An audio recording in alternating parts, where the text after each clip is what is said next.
నిన్న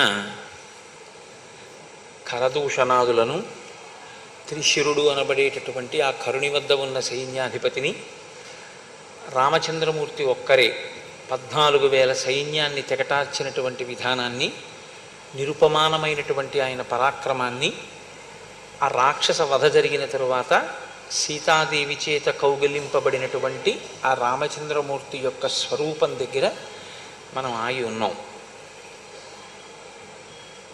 శ్రీరామాయణ ప్రవచనాంతర్భాగంగా గొప్ప గొప్ప తిథులు, చాలా చక్కటి నైమిత్తిక తిథులు రావడం ఒక అదృష్టహేతు. నేను మీతో ఒక విషయం ప్రస్తావన చేయవలసి ఉంటుంది, సందర్భోచితం కనుక. ఈనాడు అక్షయ తృతీయ, అంటే ఇవాళ చేసేటటువంటి ఏ పుణ్యకార్యమైనా అక్షయ ఫలితాన్ని ఇస్తుంది అని శాస్త్రవాక్కు. మనకి శాస్త్రమే ప్రమాణం తప్ప ఇంకొకటి ప్రమాణం కాదు. కాబట్టి ఇవాళ ఏమైపోయిందంటే విచిత్రం, అక్షయ తృతీయ అంటే బంగారం కొనుక్కోవడం ప్రధానం అన్న స్థితి వచ్చేసింది. అది ఎలా వచ్చిందో నాకు తెలియదు, కానీ బంగారం కొనుక్కుంటే పుణ్యం ఎలా అవుతుంది? బంగారం వృద్ధవచ్చేమో, కానీ బంగారంతో పాటు ప్రమాదము హెచ్చవచ్చు, లేదా ఏ ప్రమాదం లేదనుకుంటే ఐశ్వర్యం పెరగచ్చేమో తప్పించి అది పుణ్యానికి కారకం మాత్రమేం కాదుగా. మీరు కొనుక్కుని దాచుకున్నది మీకు పుణ్యహేతువు కాదు. మీరు చేసిన పుణ్యం ఏదైనా ఉంటే అది మిమ్మల్ని రక్షిస్తుంది. ఈశ్వరానుగ్రహం ఏమిటంటే దేశమునందు కాలమునందు నైమిత్తిక తిథిలో మీరు ఒక్కొక్క రోజు చేసినటువంటి పుణ్యం అక్షయమైన ఫలితాన్ని ఇచ్చి మిమ్మల్ని కాపాడుతుంది. వర్షం ఒక్కటే, కానీ ఆ ఒక్క వర్షమే దాహార్తిని తీరుస్తుంది. ఆ ఒక్క వర్షమే ఎండిపోయినటువంటి చెట్టు చిగర్చేటట్టు చేస్తుంది. ఆ ఒక్క వర్షమే విత్తనం మొలకెత్తేటట్టు చేస్తుంది. అలాగే చేసుకున్న పుణ్యం ఏదైతే ఉందో ఆ పుణ్యమే కాలంలో మనని కాపాడుతుంది.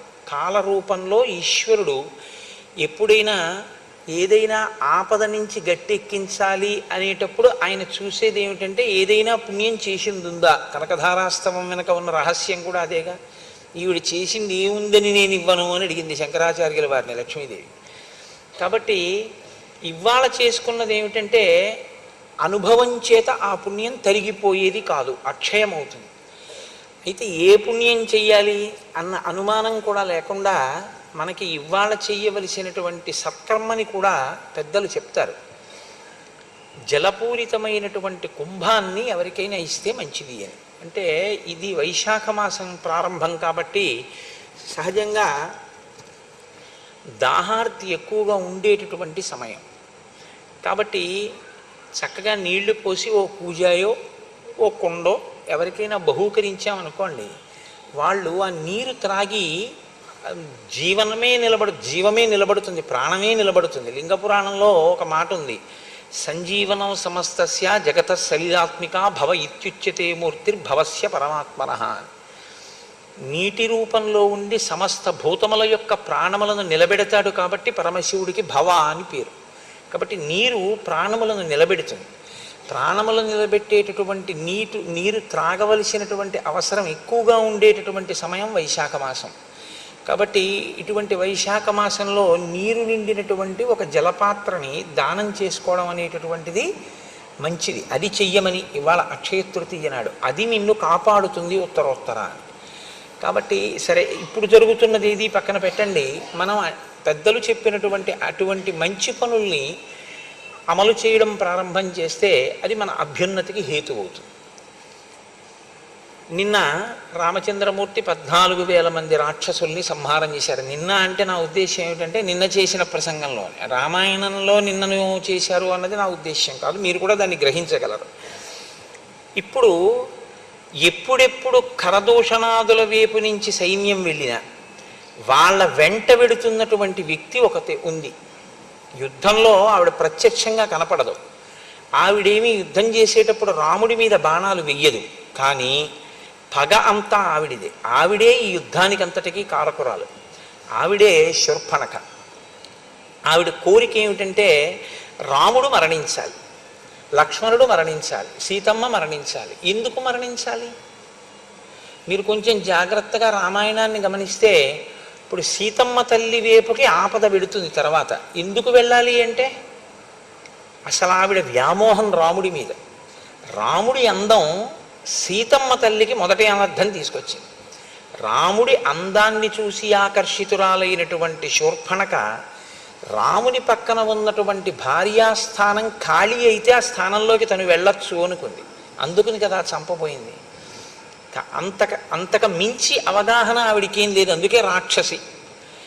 ఇప్పుడు తన కోరిక తీరలేదు కాబట్టి ఆ కోరిక తీరకపోయినటువంటి స్థితి పగగా మారింది. ఈ పగగా మారకుండా దాన్ని అవతల వారిలో ఉన్నటువంటి ధార్మిక ప్రవృత్తిని అభినందించగలిగినటువంటి మనస్తత్వాన్ని ఆవిడ తనలో తాను వృద్ధి చేసుకోలేకపోయింది. మీకు ఎక్కడైనా రాక్షసత్వం ఉంది అంటే ఒకటి జ్ఞాపకం పెట్టుకోండి. ఎందుకుంటుంది రాక్షసత్వం అంటే దానికి విరుగుణ్ణి అయినా పోషించుకోలేదు. రోగం ఉంది అంటే కారణం ఏమిటి? రోగం పోయేటటువంటి పరిస్థితిని ఆయన ఏర్పాటు చేసుకోలేదు కాబట్టి రోగం పెరుగుతూ ఉంటుంది. అలాగే ఆవిడ ఎన్నడూ ప్రయత్నం చేయదు. మీరు ఎప్పుడూ శ్రీరామాయణాన్ని జరిగిపోయిన కథలో శూర్పణఖ అని ఆలోచన చేస్తే శ్రీరామాయణం మీకు ఒక ప్రయోజనం ఇవ్వడం సాధ్యం కాదు. అలా అనుకున్న నాడు రావణవధ ఒక్కటే ప్రధానము రామాయణంలో అనుకుంటే అసలు రాముడు నరుడిగా పుట్టి అరణ్యవాసం అంతా చేసి ఈ వ్యక్తుల అందరితోటి ఆయన సమన్వయం అవ్వవలసినటువంటి అవసరం లేదు. ఇవన్నీ జరగడం వల్ల, ఇవన్నీ చదవడం వల్ల మనమేం చెయ్యాలి అన్నది ఆలోచన చేసి ఎక్కడ దోషం ఉందో ఆ దోషాన్ని తొలగించుకునే ప్రయత్నం మీరు చేస్తేనే మీకు రామాయణం ఉపయోగపడుతుంది. లేకపోతే రామాయణం ఒక జరిగిపోయిన కథ, శూర్పణఖ చెడ్డది అని మనం అన్నాం అనుకోండి, ఇప్పుడు కొత్తగా మనం అనక్కర్లేదు ఆ మాట. చాలామంది అన్నారు ఆ మాట. నిన్న వాల్మీకి మహర్షి చెప్పారు కదా, ఇంకా కొత్తగా మనం అనడం ఎందుకు? కోరిక తీరకపోతే పగగా మారేటటువంటి స్థితి ఎక్కడ ఉంటుందో దాన్ని మీరు సాక్షి మాత్రంగా గమనించవలసి ఉంటుంది. ఈ కోపం తమాషా చూసావా ఎలా వచ్చిందో? ఈ కోపం వచ్చిన కారణం చేత నాలో ఆలోచన సరళి ఎలా మారిపోతుందో చూసావా? నాలో పగ ఎలా పెరుగుతోందో చూసావా? కాబట్టి ఇప్పుడు నేను అవతల వారిని ప్రేమించడానికి ధార్మికమైన గుణం ఏదైనా ఉందా? ఈ యుద్ధంలో ప్రత్యక్షంగా లేకపోయినా రాముని గుణములను శ్లాఘించి రాముని తప్పేమిటయా అని అడిగిన వాడు ఉన్నాడు, రాక్షసుడు మారీచుడు. మరి మారీచుడు కూడా ఒకప్పుడు దోషం చేసిన వాడే. 2 పర్యాయాలు రాముడి మీదకి యుద్ధానికి వెళ్ళాడు. కానీ మారేడు మారీచుడు. ఎన్ని మాటలు రామచంద్రమూర్తి రాక్షస సంహారం చేస్తే అన్ని మాటలు పగ పెరగడమే తప్ప అసలు తన మన ప్రవృత్తిని మార్చుకునేటటువంటి ప్రయత్నం ఎన్నడూ చెయ్యనిది శూర్పణఖ. కాబట్టి ఆ పగ నేయి పోసిన కొద్దీ అగ్నిహోత్రం ఎలా పెరుగుతుందో అలా రామచంద్రమూర్తి ఎంతమందిని తెగటారిస్తే ఆవిడ యందు పగ అంత పెరుగుతోంది. కానీ ఇవి అవతార ప్రయోజనానికి మాత్రం అవసరమే. ఇప్పుడు ఆవిడ తీసుకొస్తోంది శలభాలన్నింటినీ. ఇప్పుడు రాముడే వెళ్ళి ఎవరినో చంపవలసిన అవసరం లేకుండా అందరినీ ఎక్కడెక్కడ వాళ్ళని తీసుకొచ్చి రాముడి మీదకి ప్రవేశపెడుతోంది. ఇప్పుడు రాముడు వాళ్ళందరినీ చంపడానికి అవకాశం వస్తోంది. అవతార ప్రయోజనం రీత్యా చూసినప్పుడు మాత్రం శూర్పణఖ ఉపకారం చేసిందని చెప్పవలసి ఉంటుంది. కానీ అలా చూసి అభినందించినప్పుడు మనం ఏం మార్పు చేసుకోవాలి అన్నది మాత్రం మనకి ద్యోతకం కాదు. కాబట్టి మొదటి కోణాన్ని స్వీకరించడమే మన అభ్యున్నతికి హేతు అవుతుంది. ఇప్పుడు ఆవిడ 14,000 మంది రాక్షసుల్ని రాముడు సంహరించినటువంటి విధి విధానానికి ఆశ్చర్యపోయింది. ఇంత తక్కువ సమయంలో ఇంతమంది రాక్షసుల్ని పడగొట్టడమా? అక్కడతో ఆవిడ బుద్ధి ఏం మారలేదు. ఆవిడ వెంటనే ఇప్పుడు ఖరదూషణాదులు మరణించారు కాబట్టి తిన్నగా వెళ్ళి లంకలో ఉన్నటువంటి రావణుని యొక్క సభలో రావణాసురుడి ముందు పడింది. అయితే మీతో నిన్నటి రోజున నేను మనవి చేసి ఉన్నాను, వాక్కుకి వైభవం ఉంది. దాన్ని మీరు ఎలా కావాలంటే అలా వాడుకోవచ్చు. ఆ వాక్కుతో అభ్యున్నతిని పొందొచ్చు, ఆ వాక్కుతోటే పతనమైపోవచ్చు కూడా. ఎక్కడ ఎలా మాట్లాడాలో తన ప్రయోజనాన్ని సిద్ధింప చేసుకోవడానికి అలా మాట్లాడుతుంటుంది. ఇప్పుడు రావణుని యొక్క దృష్టి బాగా తన వైపుకి ప్రసరించడం కోసం రావణునికి పెద్ద ప్రమాదం వస్తోంది అని మాట్లాడడం ప్రారంభం చేసింది. అప్పుడు కదా రావణుడు దృష్టి పెడతాడు. నాకు ప్రమాదం వచ్చింది, నేను ఇలా చేశాను, నేను ఏదో వెళ్ళాను, చంపారన్నారు అనుకోండి. ఆయన ఇంకొకళ్ళ గురించి ఆలోచించి అంత గొప్ప స్వభావం ఉన్నవాడేం ఆయన కాడు. కాబట్టి ఊరుకోవచ్చు. ఇప్పుడు తన పగ తీరాలంటే రావణుని యొక్క దృష్టి అటువైపుకి తిప్పాలి. అటు తిప్పడానికి అనుకూలమైనటువంటి మాట ప్రారంభం చేసింది. వెళ్ళి అక్కడ పడ్డప్పుడు ఆ రావణుడు ఎలా ఉన్నాడు అన్నదాన్ని మహర్షి వర్ణన చేస్తారు. సా దదర్శ విమానాగ్రే రావణం దీప్త తేజసం ఉపోపవిష్టం సచివై మరుద్భిరివవాసవం. పుష్పక విమానంలో ఆ దేవతల మధ్యలో కూర్చున్నటువంటి ఇంద్రుడు ఎలా ఉంటాడో అలా ప్రకాశిస్తూ ఆయన కూర్చుని ఉన్నాడు. అది ఆ విమానంలో ఆయన కూర్చున్నటువంటి స్థితి అంటే వాల్మీకి మహర్షి యొక్క గొప్పతనం అంతా ఎక్కడుందంటే రావణాసురుని యందు ఒక దీప్తి ఉంటే, ఒక తేజస్సు ఉంటే ఆయన దాన్ని ఏమీ సమర్థించకుండా దాన్ని పక్కన పెట్టేసి ఆయన ఏం మాట్లాడరు. తపస్సు చేసి సంపాదించినటువంటి తేజస్సు ఏది ఉందో ఆ తేజస్సు గురించి మాట్లాడతారు, అధర్మం ఏదుందో అధర్మం మాట్లాడతారు. మీరు ఇంత గొప్ప తేజస్సు దేనివల్ల హరించుకుపోతుందో మీరు చూసుకోవలసి ఉంటుంది. అది మీరు గమనించినప్పుడు అది మీలో పెరగకుండా మిమ్మల్ని మీరు నియంత్రించుకునేటటువంటి అవకాశం మనకి కలుగుతుంది. కాబట్టి ఉపోపవిష్టం సచివై మరుద్భిర్వ్యవాసవం ఆసీనం సూర్య సంకాశే కాంచనే వరమాసనే రుక్మవేది గతం ప్రాజ్యం జ్వలంతమివ పావకం. ఆయన కూర్చున్నటువంటి బంగారు సింహాసనం సూర్యకాంతి ఎలా ఉంటుందో అలా ఉంది. బంగారు ఇటుకలతో చేయబడినటువంటి హోమవేది యందు ప్రజ్వరిల్లినటువంటి అగ్నిహోత్రము యొక్క దీప్తి ఎలా ఉంటుందో ఆయనలోంచి వస్తున్నటువంటి కాంతి అలా ఉంది. దేవగంధర్వభూతానాం ఋషీణంచ మహాత్మనాం అజేయం సమరే శూరం వ్యాప్తానన వివాంతకం. ఆయన దేవతల యందు, గంధర్వుల యందు, సమస్త భూతముల యందు, ఋషుల యందు, మహాత్ముల యందు వైరము కలిగి ఉండి వారందరినీ కూడా ఓడించి వారి చేత అజేయుడైన వాడు. బ్రహ్మగారి యొక్క వరం ఉంది కాబట్టి వాళ్ళెవ్వరూ ఇన్ని సంహరించలేరు. అజేయం సమరే శూరం, ఏ యుద్ధమునందు వారి చేత ఓడింపబడనటువంటి పరాక్రమం ఉన్నవాడు. వ్యాప్తాన వివాంతకం, ఆయన వ్యాప్తానన వివాంతకం, నోరు తెరిచినటువంటి మృత్యుదేవత ఎలా ఉంటుందో అలా ఉన్నాడు. తేజస్సు ఎంత గొప్పదైనా కావచ్చు, కానీ ఆ తేజస్సు ఎందుకు పనికొచ్చిందంటే ఒక మృత్యుదేవత యొక్క తేజస్సు ఎలా ఉంటుందో, నోరు తెరిచినటువంటి మృత్యుదేవత ఏం చేస్తుంది? కబళించేస్తుంది, తినేస్తుంది. ఈయన పరిస్థితి కూడా ఏమిటంటే ఎవరు కనపడితే వాళ్ళని తినేస్తాడు. అంటే తన తపస్సు దేనికి వినియోగిస్తున్నవాడు అంటే ఇతరులను ఖేద పెట్టడానికి, తను అనుభవించాలనుకున్న దాన్ని అనుభవించడానికి తప్ప అది ఒక ధార్మిక మార్గంలో ఉపయోగపడేటటువంటి తపస్సు కాదు. కాబట్టి ఇప్పుడు ఆయన దృష్టిలో కానీ ఎవరైనా నేను దీన్ని అనుభవించాలి అన్న కోరిక ఆయనకి పుట్టిందనుకోండి, అది ఏ వస్తువు పట్లైనా సరే, అది అన్నగారు అవ్వచ్చు కుబేరుడు, ఆయనేం ఊరుకోడు, ఓడించి తెచ్చుకుంటాడు. అది పరకాంత కావచ్చు, ఆయనేం ఊరుకోడు. కాబట్టి ఆయన తేజస్సు, ఆయన తపస్సు దేనికి పనికొచ్చాయి అన్నది మీరు చూడవలసి ఉంటుంది. మీరు శ్రీరామాయణంలో అనసూయమ్మని చూశారు.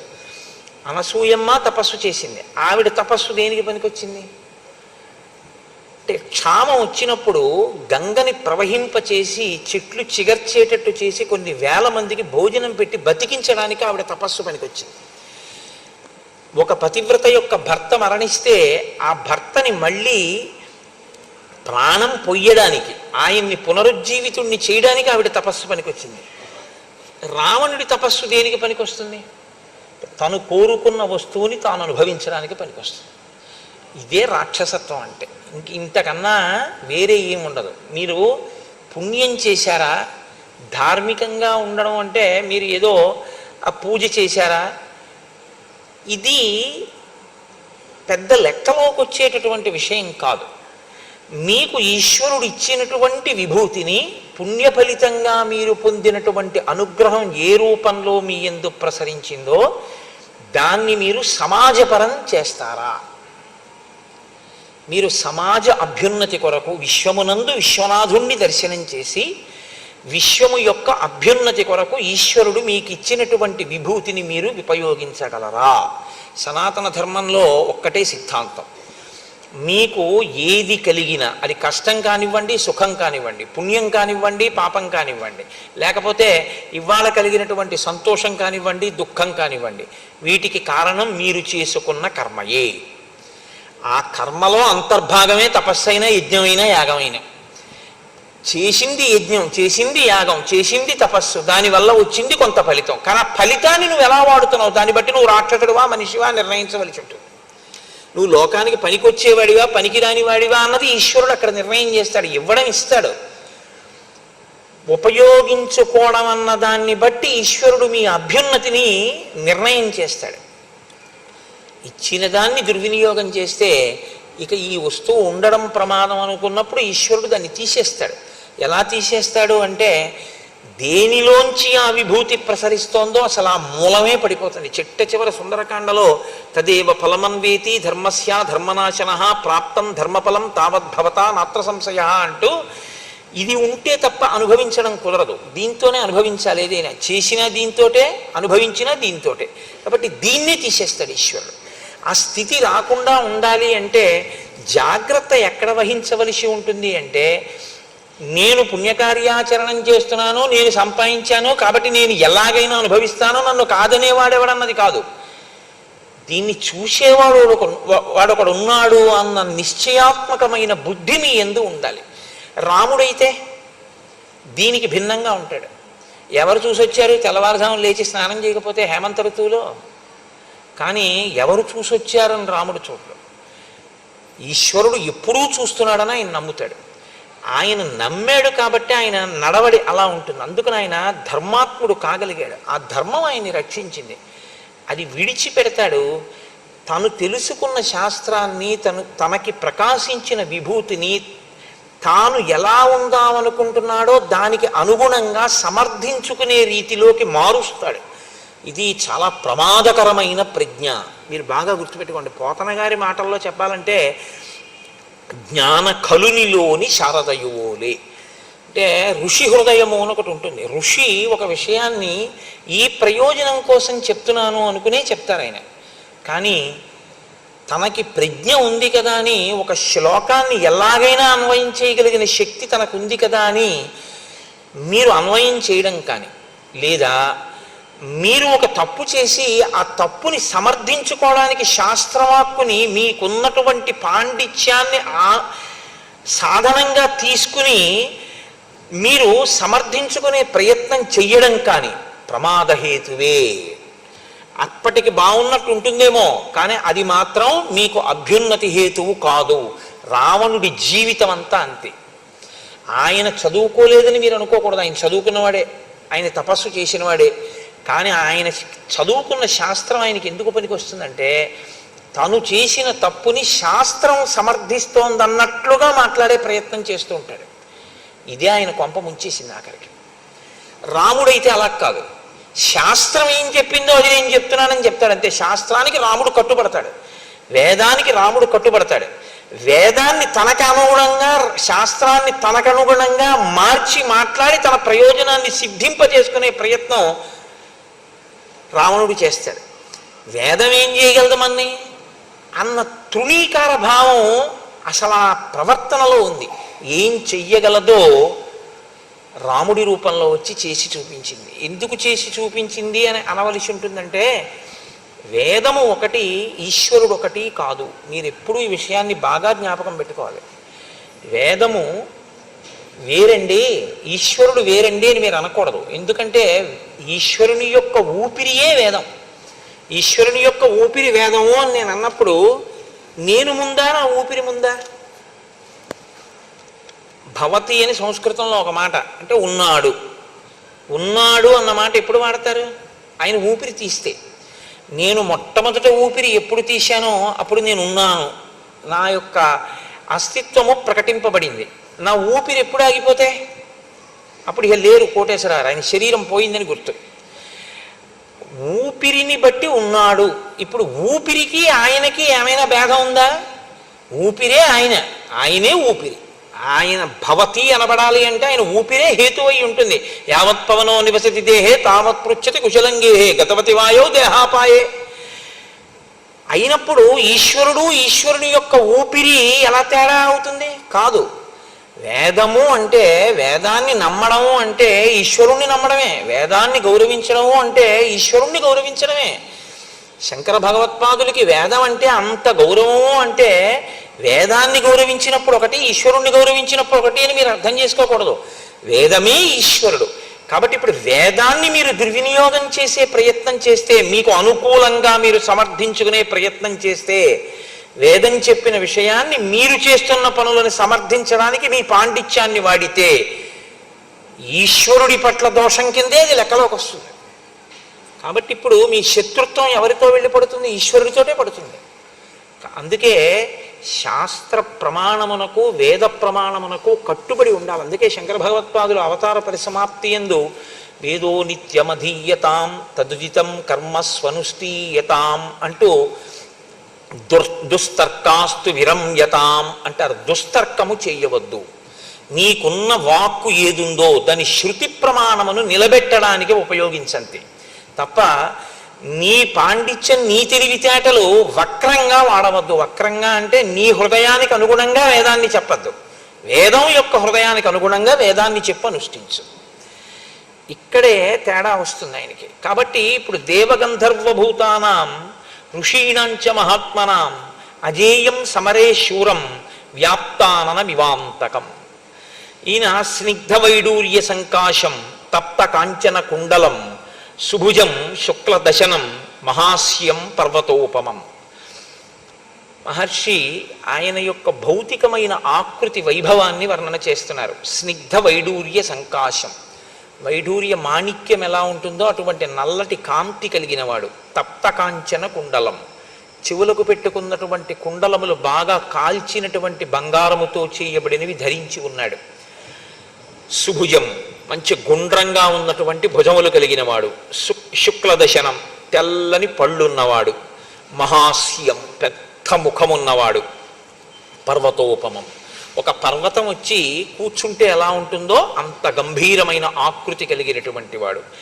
విష్ణు చక్ర నిపాతైశ్చ శతసో దేవసంయుగే అన్యై శస్త్ర ప్రహారైశ్చ మహాయుద్ధేషు తాడితం. ఆయన శరీరం మీద, ఆ భుజముల మీద, చేతుల మీద విష్ణు చక్రము చేత కొట్టబడినటువంటి దెబ్బలున్నాయి. ఇది బాహ్యంలో ఆయన అంత గొప్ప గొప్ప యుద్ధాలు చేశాడు. విష్ణు చక్రం ఆయన ఏం చేయగలిగింది అంటే ఓసారి ఆయనకు వచ్చి తగిలితే ఓ గాయం అయింది తప్ప విష్ణు చక్రం ఆయన్ని పరిమార్చలేకపోయింది, చంపలేకపోయింది. అంతవరకు బాగానే ఉంటుంది, గొప్పతనంగా చెప్పడానికి బాగుంటుంది. కానీ విష్ణువు స్థితికారుడు. ఆయన ఎప్పుడూ ధర్మాన్ని నిలబెట్టేటటువంటి ప్రయత్నం చేస్తుంటాడు. ఆయనతో యుద్ధం వచ్చి ఆయన చేతిలోంచి చక్రాన్ని నీ మీద ప్రయోగించవలసి వచ్చిందంటే నువ్వు ఎంత దుర్మార్గుడు అయి ఉండాలి. ఇది ఋషి హృదయం. ఇది చూడమని తప్ప విష్ణు చక్రం పెట్టి కొడితే విష్ణు చక్రం దెబ్బలున్నాయండి, అంత పరాక్రమవంతుడండి అని మిమ్మల్ని చెప్పమని కాదు ఆయన ఉద్దేశ్యం. ఎప్పుడూ ధర్మాన్ని నిలబెట్టేటటువంటి ప్రయత్నం చేసేటటువంటి విష్ణువు చక్రం పెట్టి కొట్టవలసి వచ్చింది అంటే వీడు ఎంత అధర్మంలో ఉండేటటువంటి వాడు అన్నది మీరు అర్థం చేసుకోవాలి. పోను ఒక్క విష్ణువా, సమస్త దేవతల యొక్క ఆయుధముల దెబ్బలు ఆయన ఒంటి మీద ఉన్నాయి, అయినా చావలేదు. అంటే అంత పెద్ద తపస్సు చేశాడు. 10,000 సంవత్సరములు బ్రహ్మగారి గురించి తపస్సు చేశాడు. కాల్సన దేనికది? 10 తలకాయలు కోసుకున్నాడు. బ్రహ్మగారు ప్రత్యక్షమయ్యారు. నీ పాదముల యందు చెక్కు చెదరని భక్తి ప్రపత్తులు కావాలని ఒక్క మాట అని ఉండి ఉంటే రావణుడు ఏ స్థితిని పొంది ఉండేవాడు. కానీ అలా అనలేకపోయాడు. ఈ దెబ్బలన్నీ ఎందుకు వచ్చాయంటే ఆ తపస్సు వలన నేను అజేయుడననేటటువంటి అహంకారంలోంచి పుట్టుకొచ్చాయి. కాబట్టి ఇప్పుడు ఆయన తపస్సు, ఆయన తేజస్సు ధర్మాన్ని రక్షించడానికి పనికొచ్చింది కాదు. ఆయన ఏం చేస్తూ ఉంటాడు? ఆహతాంగం సమస్తైశ్చ దేవ ప్రహరణైస్తథా అక్షోభ్యానాం సముద్రాణం క్షోభణం క్షిప్రకారిణం. ఎప్పుడూ కూడా దేవతలతో యుద్ధం చేస్తూ సముద్రములను కూడా క్షోభింపచేస్తూ ఆయన ఉంటాడు. క్షేప్తారం పర్వతేంద్రాణం సురాణంచ ప్రమర్దనం. పెద్ద పెద్ద పర్వతాల్ని కూడా గాలిలోకి బంతులు విసిరినట్టు విసరగలడు. అంటే అంతటి భుజ పరాక్రమము, అంతటి బలం ఉన్నవాడు. సురాణాంచ ప్రమర్దనం, ఎప్పుడూ కూడా దేవతల్ని ఇబ్బంది పెట్టి దేవతల్ని మర్దిస్తూ ఉంటాడు. ఉచ్చేత్తారంచ ధర్మాణం, ధర్మము ఎక్కడుందో అక్కడ దాన్ని ధ్వంసం చేసే ప్రయత్నం చేస్తాడు, ధర్మమునకు హాని కల్పిస్తాడు. పరదారాభివర్శనం, ఇతరుల యొక్క భార్యలను తన భార్యగా చేసుకుని అనుభవించాలనేటటువంటి మిక్కుటమైన కోరిక కలిగిన వాడు. ఇంతకన్నా దారుణమైనటువంటి లక్షణం ఇంకొకటి ఉండక్కర్లేదు. కాబట్టి ఇటువంటి వాడు. ఈయన దేవతల్ని ఎంతగా మర్దించాడంటే ఉత్తరాఖండలో రావణాసురుడి గురించి ఒక విషయం చెప్తుంటారు. ఆయన ఒకప్పుడు మరుత్తనబడేటటువంటి రాజు యజ్ఞం చేస్తుంటే అక్కడికి వెళ్ళాడు. వెడితే అక్కడే ఇంద్రుడు, వరుణుడు, కుబేరుడు, యముడు మొదలైనటువంటి దేవతలు ఉన్నారు. రావణాసురుణ్ణి చూడగానే అక్కడ ఉంటే ఎక్కడ మర్దిస్తాడో అన్న భయం చేత వాళ్ళు జంతువులను ఆశ్రయించి వాటిలో వెళ్ళిపోయారు. ఇంద్రుడు ఒక నెమలిలోకి ప్రవేశించాడు, వరుణుడు ఒక హంసలోకి వెళ్ళిపోయాడు, కుబేరుడు ఒక తొండలోకి వెళ్ళిపోయాడు, యముడు ఒక కాకిలోకి వెళ్ళిపోయాడు. ఆ తర్వాత వచ్చాడు, ఆ మరుచుతో యుద్ధం చేశాడు, వెళ్ళిపోయాడు, ఆ గొడవ అయిపోయింది. అయిపోయిన తర్వాత వీళ్ళు నలుగురు బయటకు వచ్చారు. సమయానికి రావణుడి కంట పడకుండా మీ శరీరంలో మేము దాక్కునే అవకాశం ఇచ్చారు కాబట్టి మీకు వరాలు ఇస్తున్నామని అప్పుడు ఈ 4 ప్రాణులకు వాళ్ళు వరాలు ఇచ్చారు. ఇంద్రుడు నెమలికి అప్పుడే ఇచ్చాడు వరం, నాకు ఉన్న 1000 కన్నులు నీ యొక్క పింఛంలో నెమలి కన్ను అని కన్నులుగా కనపడతాయి, అందంగా పింఛం అలా ఉంటుంది. వరుణుడు హంసకి వరం ఇచ్చాడు. వరుణుడు జలాధిదేవత కనుక నీవెప్పుడు నా నీటి మీద తేలుతుంటావు, చంద్రప్రకాశం ఎలా ఉంటుందో అటువంటి కాంతి కలిగినటువంటి స్థితిలో నువ్వు ఉంటావు. కుబేరుడు తొండక వరం ఇచ్చాడు, నీ తల పెద్దదిగా ఉండి ఆహారమును నిల్వ చేసుకోగలిగిన స్థితిని పొంది బంగారు రంగులో ఉంటావని. యముడు కాకికి వరం ఇచ్చాడు, నువ్వు దీర్ఘాయుష్మంతురాలివి అవుతావు, ఏ రోగము నిన్ను బాధించదు, బలవన్మరణం తప్ప నీ అంతా నువ్వు చచ్చిపోవడం అన్నది ఎక్కడా ఉండదు నీకు. సరికదా, నేను నా చేత నువ్వు అనుగ్రహింపబడ్డావు కనుక నువ్వు తింటే పితృదేవతలు సంతోషిస్తారు. కాబట్టి నువ్వు తినాలని పితృకార్యం చేసినప్పుడు కోరుకుంటారు జనం అని కాకికి యమధర్మరాజు గారు వరం ఇచ్చాడు. ఈ 4 ప్రాణులు వరం పొందేటట్టుగా దేవతలంతటి వారు కనపడ్డ దాంట్లో కనపడ్డట్టు దూరిపోయేటట్టుగా మర్దించగలిగాడంటే రావణుడంటే దేవతలు కూడా ఎంత భయపడ్డారో, ఆయన ఎంత ఉద్ధతితో ప్రవర్తించినటువంటి వాడో ఇంకా ఇంతకన్నా సాక్ష్యం ఉండదు. కానీ ఇది ఉత్తరాఖండలో చెప్పబడిన అంశం. కానీ ఈ శ్లోకానికి ఒకసారి అన్వయం చెయ్యొచ్చు అని నేను అన్వయం చేసి మీకు ఆ ఘట్టాన్ని చెప్పానంతే. కాబట్టి ఉచ్చేత్తారంచ ధర్మాణం పరదారాభిమర్శనం, సర్వదివ్యాస్త్రయోక్తారం యజ్ఞ విఘ్నకరం సదా పురీం భోగవతీం ప్రాప్య పరాజిత్య చ వాసుకిం. ఈయన పాతాళలోకానికి వెళ్ళి ఒకానొకప్పుడు వాసుకిని ఓడించాడు. ఎందుకు ఓడించడం అంటే, మీకు రామాయణంలో 2 పాత్రలు కనపడతాయి, ఒకడు వాలి, ఒకడు రావణుడు. వీళ్ళిద్దరికీ పని ఏమిటంటే ఇద్దరూ కూడా ప్రతిరోజు ఇవాళ మనం ఎవరి మీదకి యుద్ధానికి వెళ్ళాలని అడుగుతూ ఉంటారు. వెళ్ళి అవతల వాడిని ఓడించడం, ఓడిపోతే సంధి చేసుకోవడం, ఇంకా సిగ్గు లేకుండా ప్రవర్తిస్తే ఏ పెద్ద ఆయన వచ్చి వీళ్ళని రక్షిస్తూ ఉండడం, మళ్ళీ ఇంటికి రావడం, మళ్ళీ అంతే డాంబికంగా తిరుగుతూ ఉండడం తప్ప మార్పన్నది లేకుండా ఇలా తిరిగేటటువంటి లక్షణం ఉన్న 2 పాత్రలు రామాయణంలో, ఒకటి రావణుడు, 2 వాలి. అందుకే వాళ్ళిద్దరి మధ్య అంత గొప్ప సంధి కూడా ఉంది. కాబట్టి పురీం భోగవతీం ప్రాప్య పరాజిత్య చ వాసుకిం, తక్షకస్య ప్రియాం భార్యాం పరాజిత్య జగహారయ. ఈయన తక్షకుని ఓడించి ఆయనకి ప్రియమైన భార్యని అపహరించి తెచ్చుకున్నాడు. కైలాస పర్వతం గత్వా విజిత్య నరవాహనం, కైలాస పర్వతానికి వెళ్ళి ఉత్తర దిక్కున ఉన్నటువంటి కుబేరుణ్ణి ఓడించాడు. కుబేరుడు అన్నగారు. అసలు ఉత్తరాఖండలో ఆ అన్నగారు పరిపాలించినటువంటి సామ్రాజ్యాన్ని ఆక్రమించాడు. రావణుడు వెడితే కుబేరుడు అడిగాడు, తమ్ముడా రా, ఇద్దరం కలిసి పరిపాలిద్దాం అన్నాడు. నాకు అలా వీల్లేదు, నువ్వు వెళ్ళిపోతావా, నేను ఉండనా అంటే విశ్రవసో బ్రహ్మని అడిగాడు. వాడికి అహంకారంతో పోయే కాలం దాపురించింది, నువ్వు ఉత్తర దిక్కుకు వెళ్ళిపో అంటే అప్పుడు అలకాపురిని నిర్మించుకుని ఆయన కైలాస పర్వతం పక్కకి వెళ్ళిపోయాడు. రావణుడు లంకారాజ్యాన్ని హస్తగతం చేసుకున్నాడు. మొట్టమొదట కుబేరుడు పరిపాలించిన దాన్ని తనుబుచ్చుకున్నాడు. అన్నగారైనటువంటి కుబేరుడి దగ్గర ఉన్న పుష్పక చూడండి, రామాయణంలో రాముడు అంటాడు, ధర్మం అర్థంచ కామంచ పృథివీంచాపి లక్ష్మణ ఇచ్చాపి భవతామర్థే ఏతత్ ప్రతిశృణోమితే అంటాడు. నేను ధర్మం కాని అర్థం కాని కామం కాని ఏదైనా అనుభవిస్తే లక్ష్మణ నేను నా సోదరులతో కలిసి అనుభవిస్తాను తప్ప నా సోదరులు అనుభవించనిది నాకు అక్కర్లేదంటాడు. త్యాగేనైకే అమృతత్వమానసు అని రాముడు తనదైన రాజ్యాన్ని భరతుడికి ఇచ్చేయడానికి సిద్ధపడతాడు. కానీ రావణుడు ఇతరులవి ఏమున్నాయో అవి తనవిగా చేసుకుంటూ ఉంటాడు. వ్యతిరేక పదాలని చెప్పుంటాయి చూసారా, ఎత్తు పల్లం, పొడుగు పొట్టి, చీకటి వెలుగు, ఈ రెండు వ్యతిరేక పదాలు ఎలా ఉంటాయో రామాయణంలో రాముడు రావణుడు అలా ఉంటాడు. నీకు రాముడు నచ్చితే ధర్మపథంలో వెళ్ళచ్చు, నీకు రావణుడు నచ్చితే 10 తలకాయలు ఉన్నా వాడికి పడిపోయాయి. కాబట్టి అదే జరుగుతుంది అని కూడా గుర్తు పెట్టుకుని రావణుడిని అనుకరించవలసి ఉంటుంది. కాబట్టి ఆయన కుబేరుణ్ణి ఓడించి ఇవన్నీ తెచ్చుకున్నటువంటి వాడు. ఇంత బలపరాక్రమములున్నటువంటి ఆ రావణాసురుడు పుష్పక విమానంలో కూర్చుని ఉండగా శూర్పణఖ మాట్లాడుతోంది.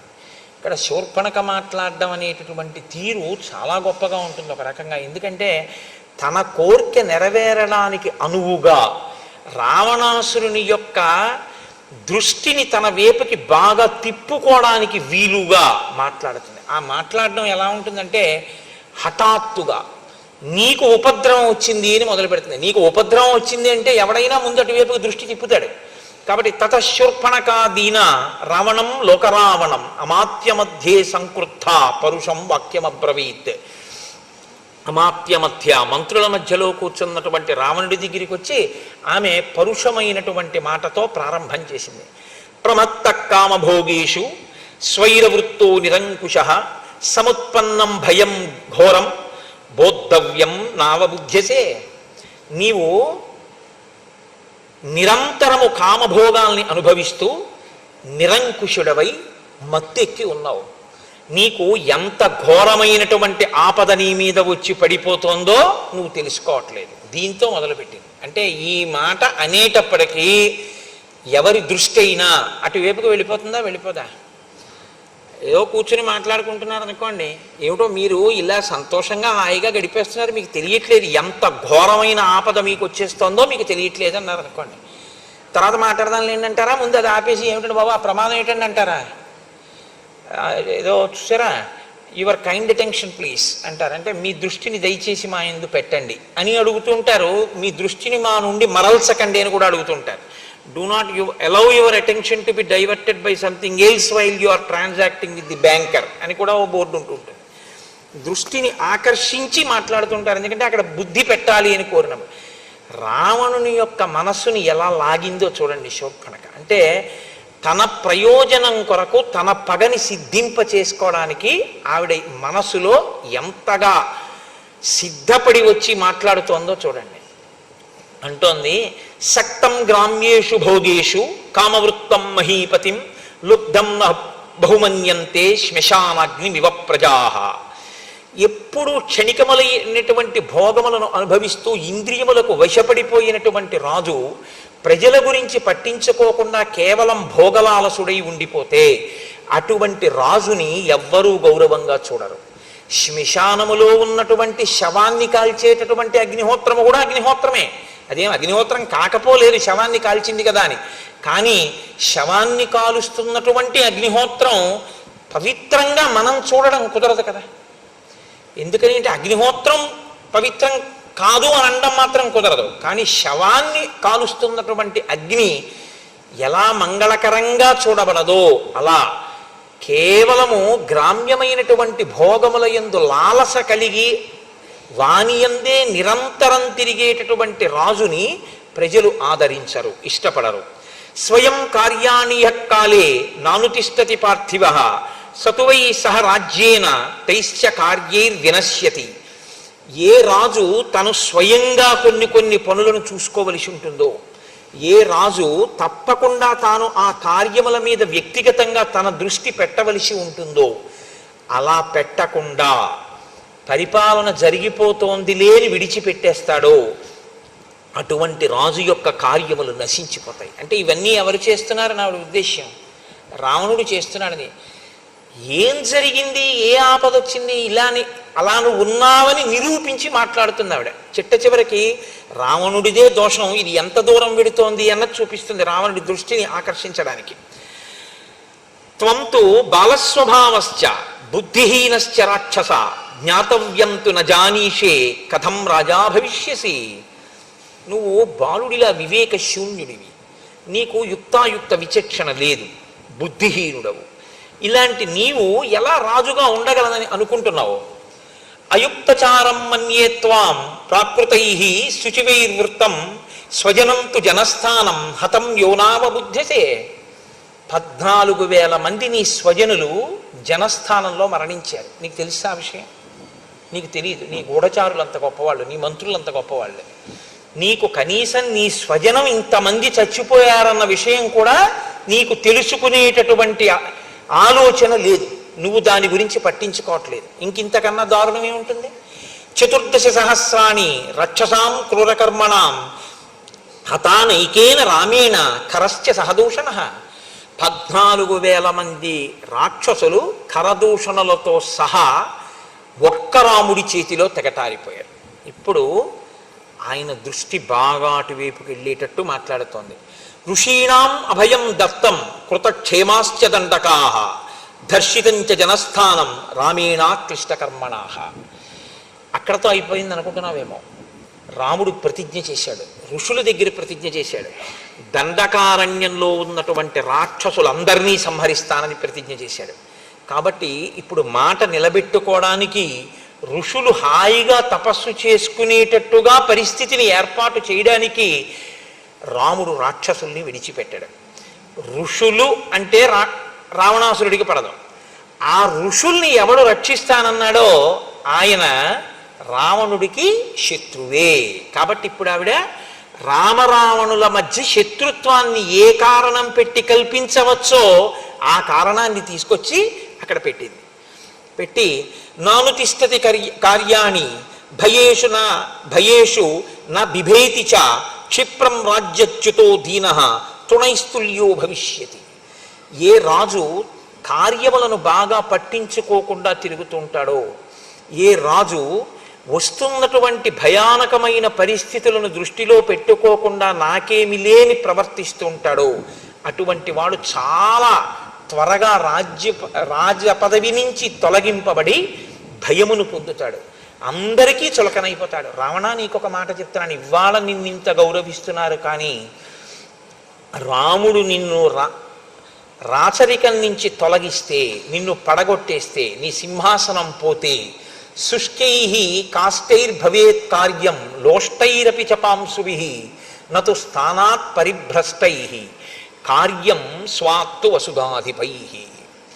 ఎక్కడైనా లోకంలో ఎండిపోయినటువంటి పుల్లలు, మట్టి గడ్డలు, ధూళి, వీటికి కూడా విలువ ఉండొచ్చేమి ఉంటుంది కూడా. కానీ ఒక్కసారి పదవిని కోల్పోయినటువంటి రాజుకి మాత్రం ఇక గౌరవం ఉండదు. వాడు అన్నిటినీ కోల్పోతాడు, అంత చులకనైపోతాడు అందరి దృష్టిలో. నువ్వు దీన్ని తెలుసుకోలేకపోతున్నావు, నీకు వస్తున్నటువంటి ప్రమాదాన్ని పసిగట్టలేకపోతున్నావు. వచ్చేస్తున్నాడు రాముడు, కాబట్టి త్వరలోనే నిన్ను పదవి నుంచి తీసేస్తాడు. ఎందుకు తీసేస్తాడని అడుగుతావేమో. ఒక్కటే కారణం, నీకు రాముడికి ప్రత్యక్షమైన అక్కర్లేదు. ఋషుల్ని రక్షిస్తానని రాముడు అన్నాడు, ఋషుల్ని పాడు చేసి నువ్వు ఉంటావు. కాబట్టి ధర్మాన్ని నువ్వు పాడు చేస్తావు, ధర్మాన్ని ఆయన రక్షిస్తాడు. కాబట్టి మీ ఇద్దరి శత్రుత్వానికి కారణం ఇది చాలు. నువ్వు ఉంటే ధర్మం ఉండదు, కాబట్టి నువ్వు ఉంటే ఋషులు తపస్సు చేయలేరు, కాబట్టి నువ్వు ఉండడాన్ని రాముడు ఇష్టపడడం.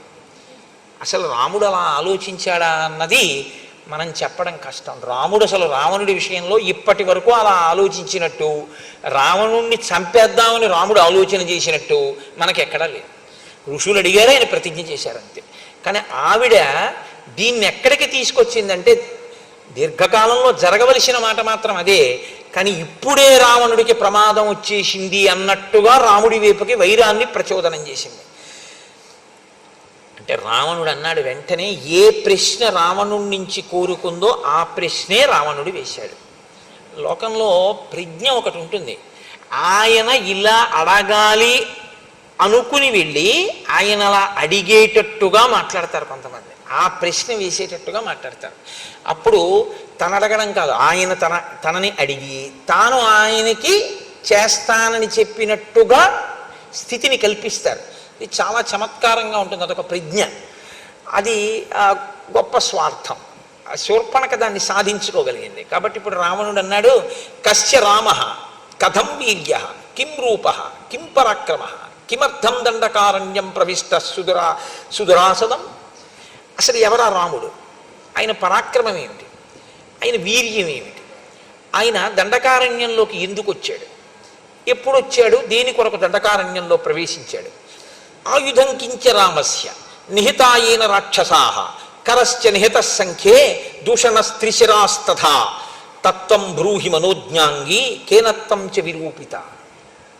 అసలు ఆ రాముడు ఏ ఆయుధాలు చేత్తో పట్టుకుంటాడు, రాముడి వెనకాతల ఎవరు ఉంటారు, ఆ రాముడు ఏ పని మీద ఏ వైరము వలన కరదూషణాదులను త్రిశిరుణ్ణి వాళ్ళని సంహరించాడు, నీ ముక్కు చెవులు ఎందుకు కోశాడు అని అడిగాడు.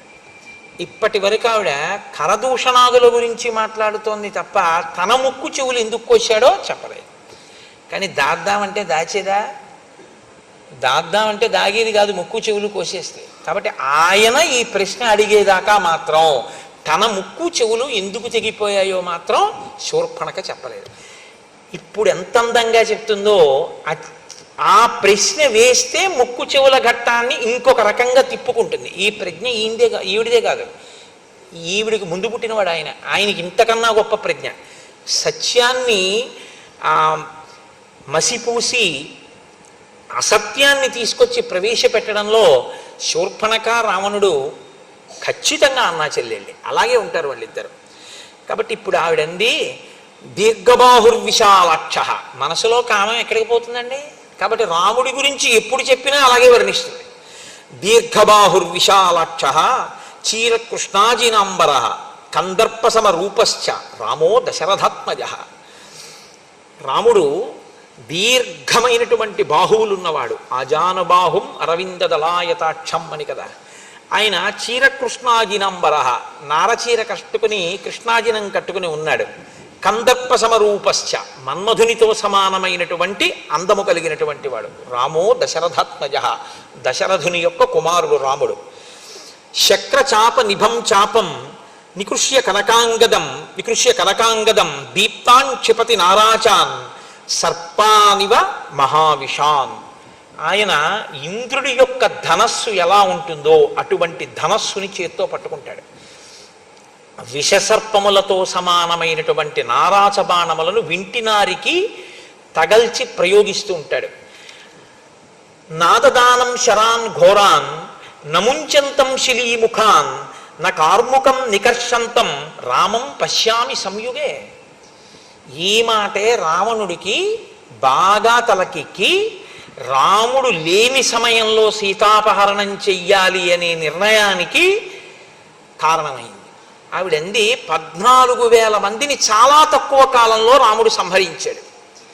కానీ సంహరించడం అనేటటువంటిది చచ్చిపోయిన వాళ్ళ వల్ల తెలిసింది తప్ప అసలు రాముడు 14,000 మంది వెళ్తే చచ్చిపోవడానికి వెళ్ళి లైన్లో నించున్న వాళ్ళు కాదు, వాళ్ళు యుద్ధానికి వెళ్ళిన వాళ్ళు. కాబట్టి వాళ్ళు ప్రయోగించారు బాణాలు, అస్త్రాలు, శస్త్రాలు, ఆయుధాలు అన్నీ వేశారు.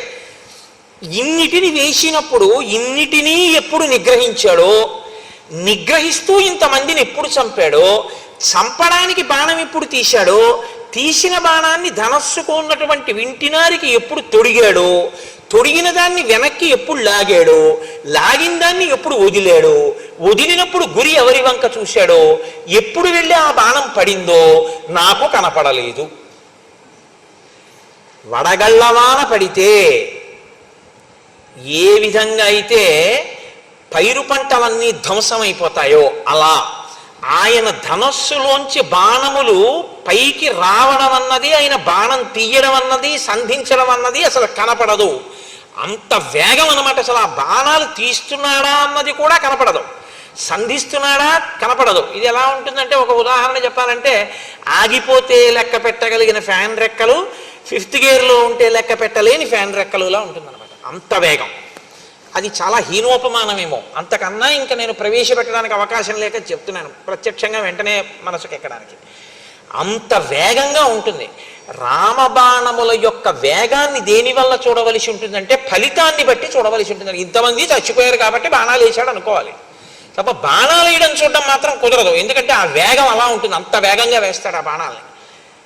ఇప్పుడు రావణుడికి ఈ మాట విన్నాకే భయం వేసింది. మనం మాత్రం వెళ్ళి ఎదురుగుండా ఎలా నిలబడతాం అనుకున్నాడు. అనుకుని రాముడు లేని సమయంలో సీతాపహరణం చెయ్యాలన్న నిశ్చయం చేసుకోవడానికి కారణం కూడా శూర్పణఖ యొక్క మాటలే. అంటూ ఆవిడంది, ఋషీణామభయం దత్తం కృతక్షేమాశ్చ దండకాహ. ఋషులకందరికీ కూడా అభయం ఇచ్చాడు దండకారణ్యంలో. రాక్షసులందరినీ ఇలాగే చంపేస్తానన్నాడు. ఆయనతో ఎవరుంటారని కదా నువ్వు అడిగావు.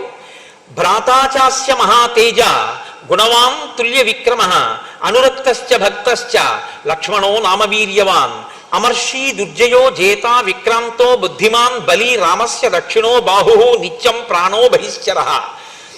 ఆయన తమ్ముడు లక్ష్మణుడు ఉన్నాడు. అపారమైనటువంటి గుణసంపత్తి కలిగినటువంటి వాడు, అన్నగారంటే భక్తి కలిగినటువంటి వాడు, లక్ష్మణుడిని పేరు కలిగినటువంటి వాడు, విపరీతమైన కోపం ఉన్నవాడు.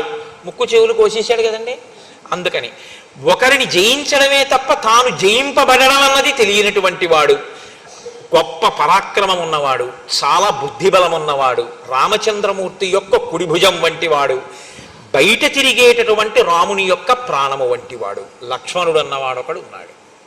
రాముడు ఎంతటివాడో ఇంచుమించు అంతటివాడు. ఇప్పుడు ఆయన భయానికి ఇదొక కారణం.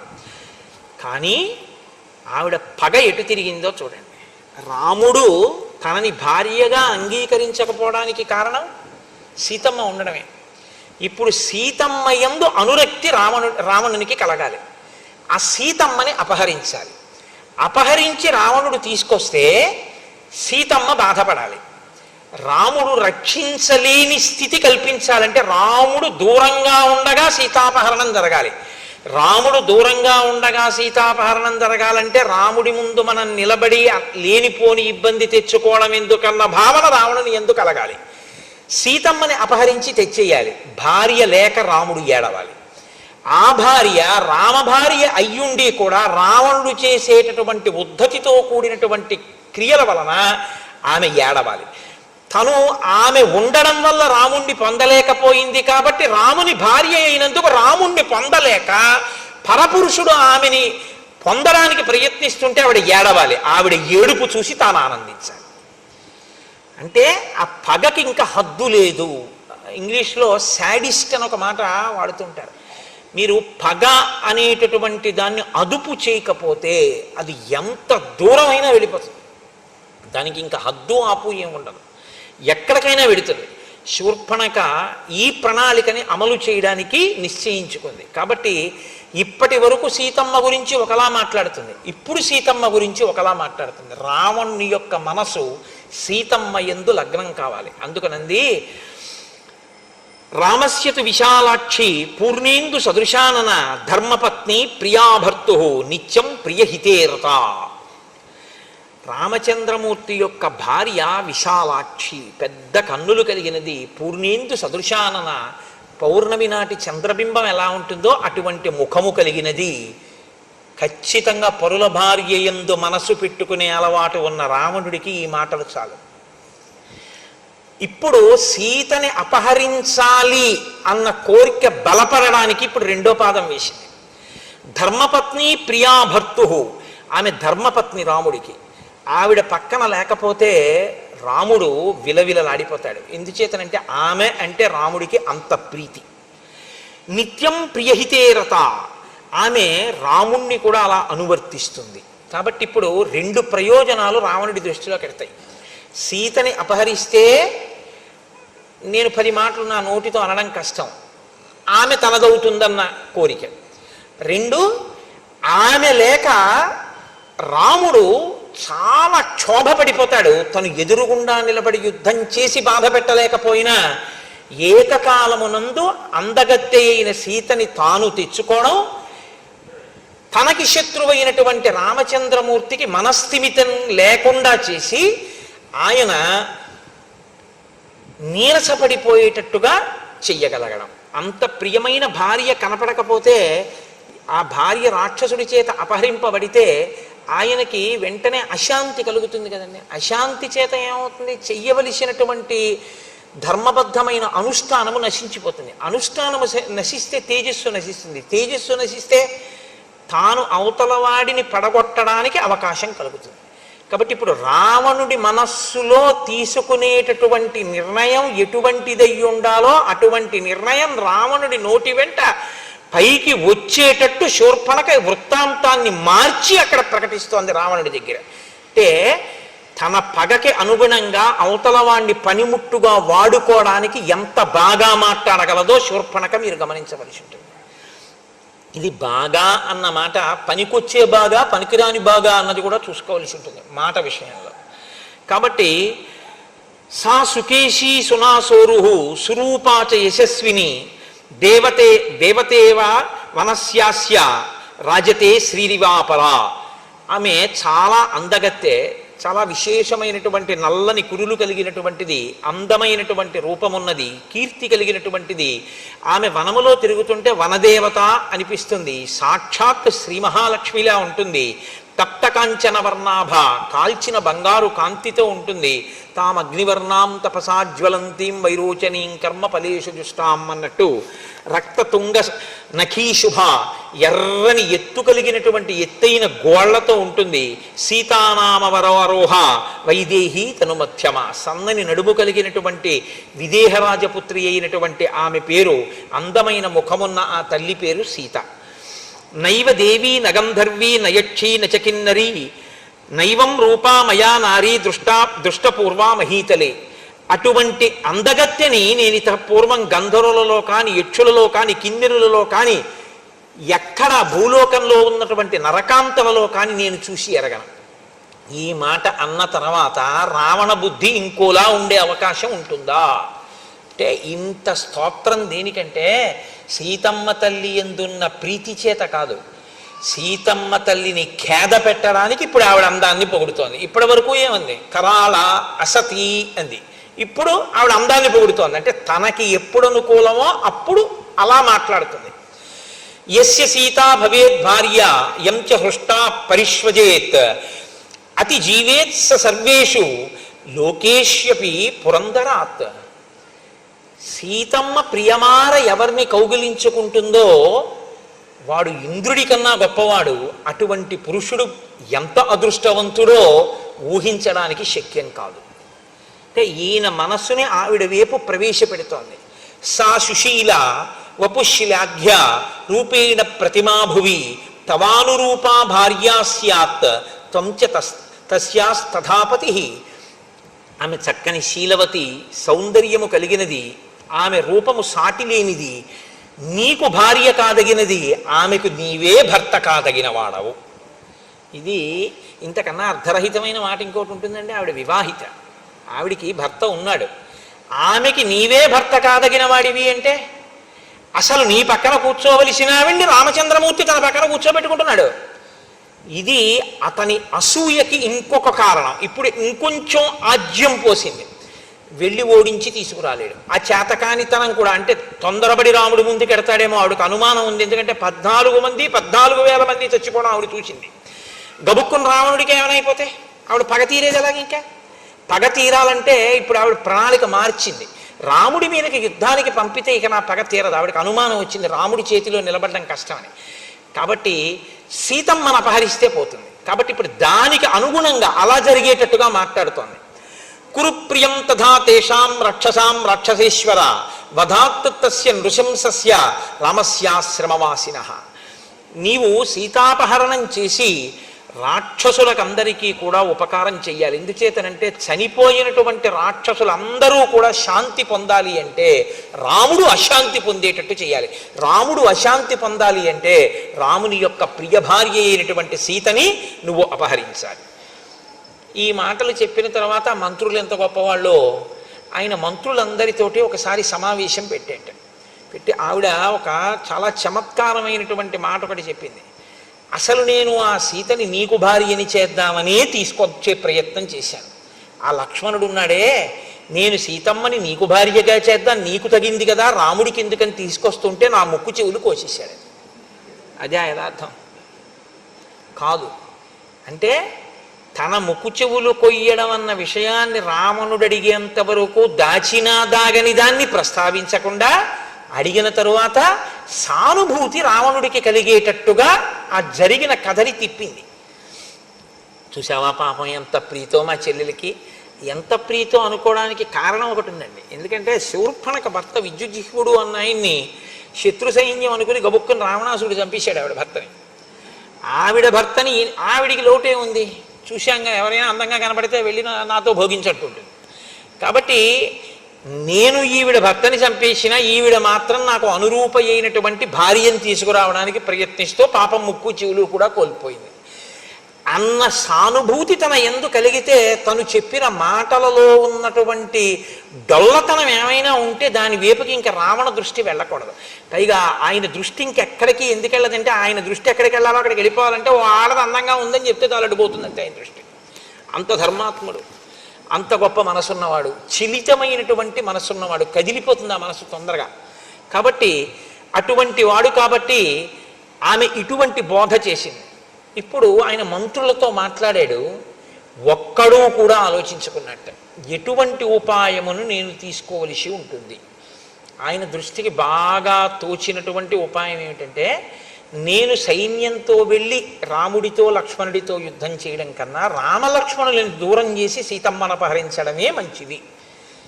ఈ నిర్ణయానికి రావడానికి కారణం నేను మీకు ఆ కోణంలో ముందు నుంచి చెప్పుకొస్తున్నాను. శూర్పణఖ యొక్క ప్రసంగము తాత్పర్యం అది. అలా రావణుడు చెయ్యాలన్నదే ఆవిడ కోరిక. కాబట్టి ఇప్పుడు రావణుడు వెళ్ళడం వల్ల శూర్పణఖ యొక్క ప్రతిజ్ఞ, శూర్పణఖ యొక్క మనస్సు తీరుతుంది. కాంచనం రథమాస్థాయ కామగం రత్నభూషితం పిశాచవదనైర్యుక్తం ఖరై కాంచనభూషణై మేఘప్రతిమనాదేన సతేన ధనదానుజ రాక్షసాధిపతి శ్రీమాన్ యయౌ నద నదీపతి. ఆయన వెంటనే వాహనశాలలోకి వెళ్ళాడు. అక్కడ ఉండేటటువంటి ఆ సారథిని పిలిచి నాకు ఒక ఉత్తమమైన రథాన్ని పూంచు అన్నాడు. అగ్నిహోత్రపు తేజస్సు ఎలా ఉంటుందో, చంద్రమండల సన్నిభమైన గొడుగు ఎలా ఉంటుందో అటువంటి గొడుగుతో ఉండి అలంకరింపబడి రత్నములు పొదగబడిన ఒక రథాన్ని తీసుకొచ్చి అక్కడ పెట్టాడు. దానికి గాడిదలు కట్టబడి ఉన్నాయి. ఆ గాడిదల ముఖాలు మళ్ళీ పిశాచం ముఖాలతో ఉన్నాయిటవి.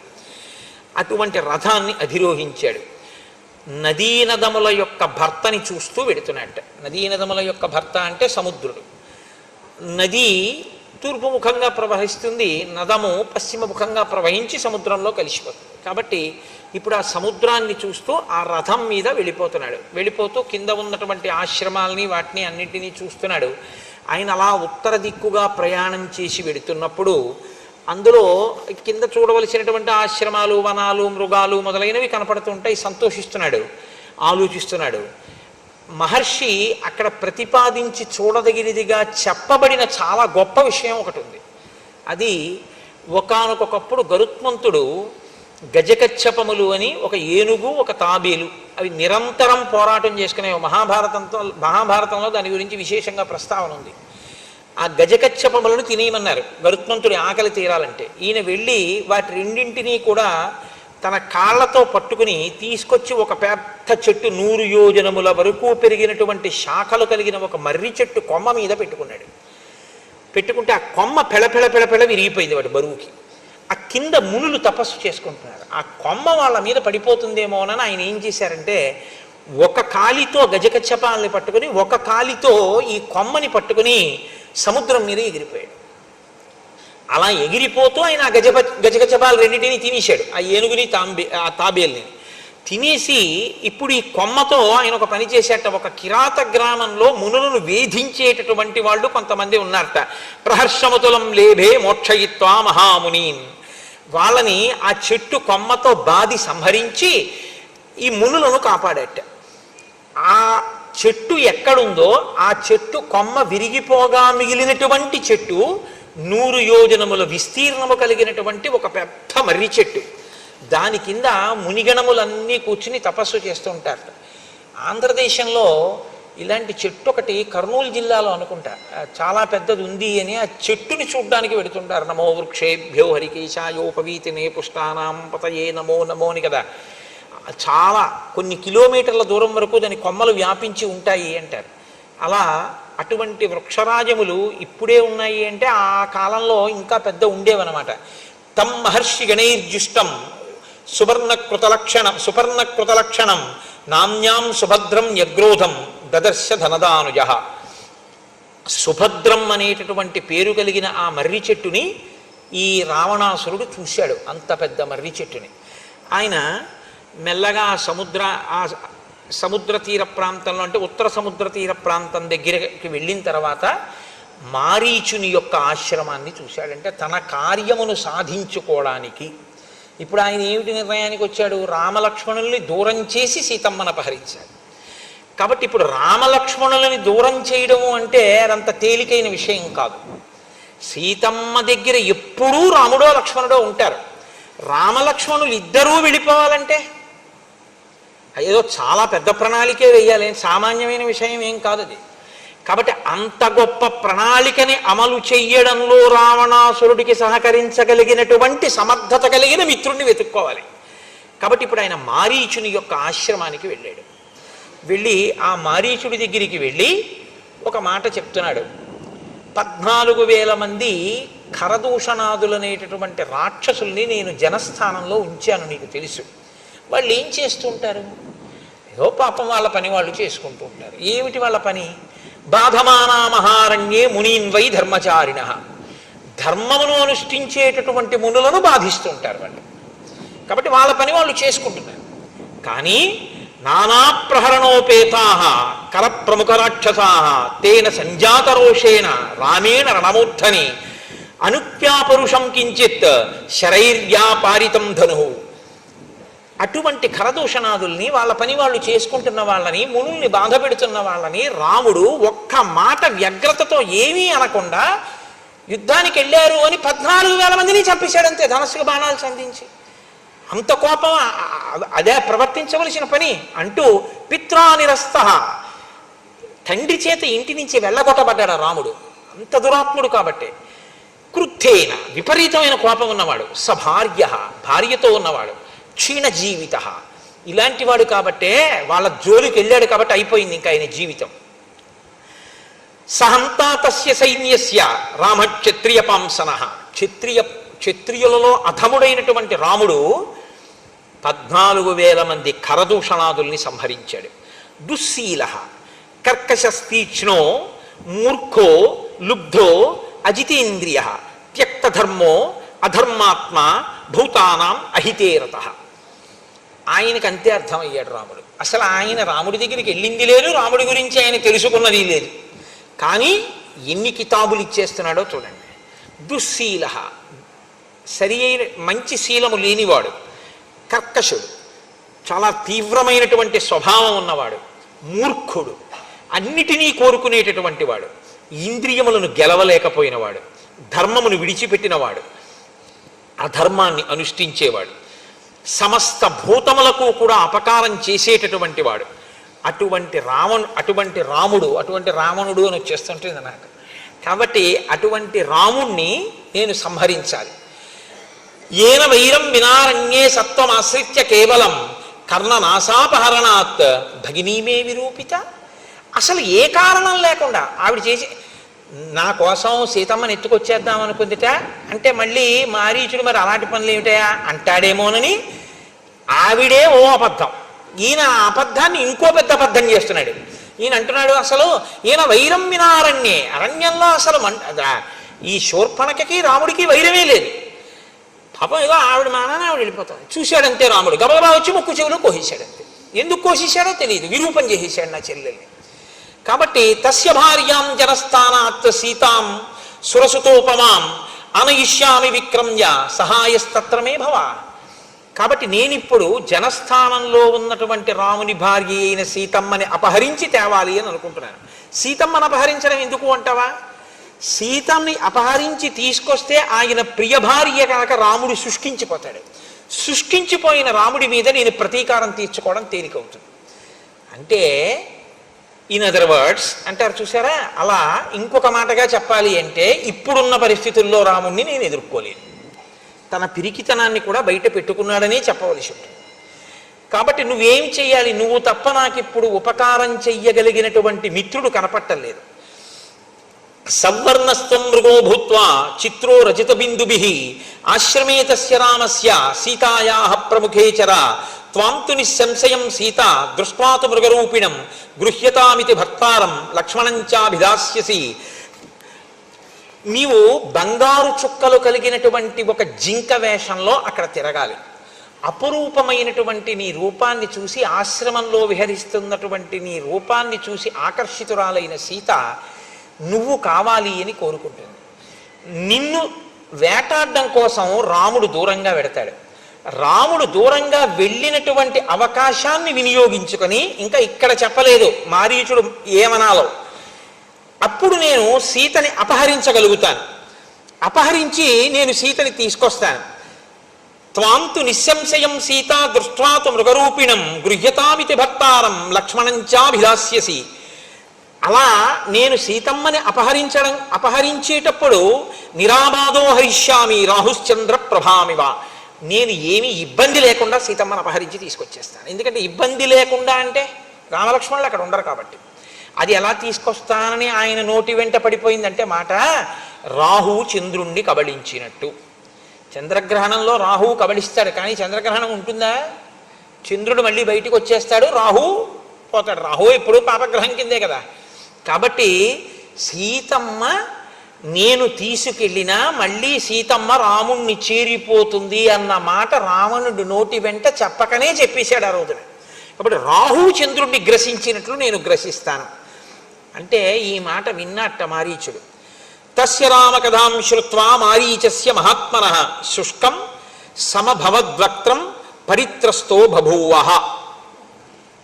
ఇక్కడ మహర్షి చాలా అందమైనటువంటి మాట ఒకటి ప్రయోగం చేశారు.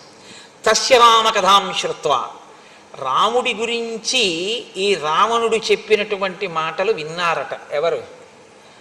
మారీచస్య మహాత్మనః, మహాత్ముడైనటువంటి మారీచుడు విన్నాడు.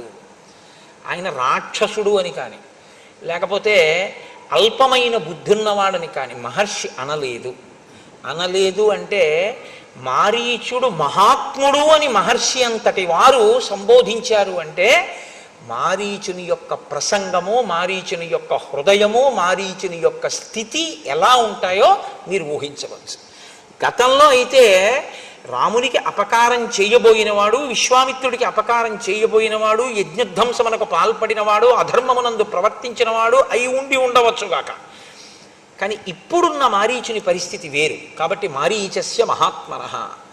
కాబట్టి ఇప్పుడు మారీచుడు రామునికి అపకారం చెయ్యాలన్న మాట వినగానే ఓష్టౌ పరిలిహం శుష్కౌ నేత్రైర్ అనిమిషైరివ మృతభూత ఇవార్తస్తు రావణం సముదైక్షత.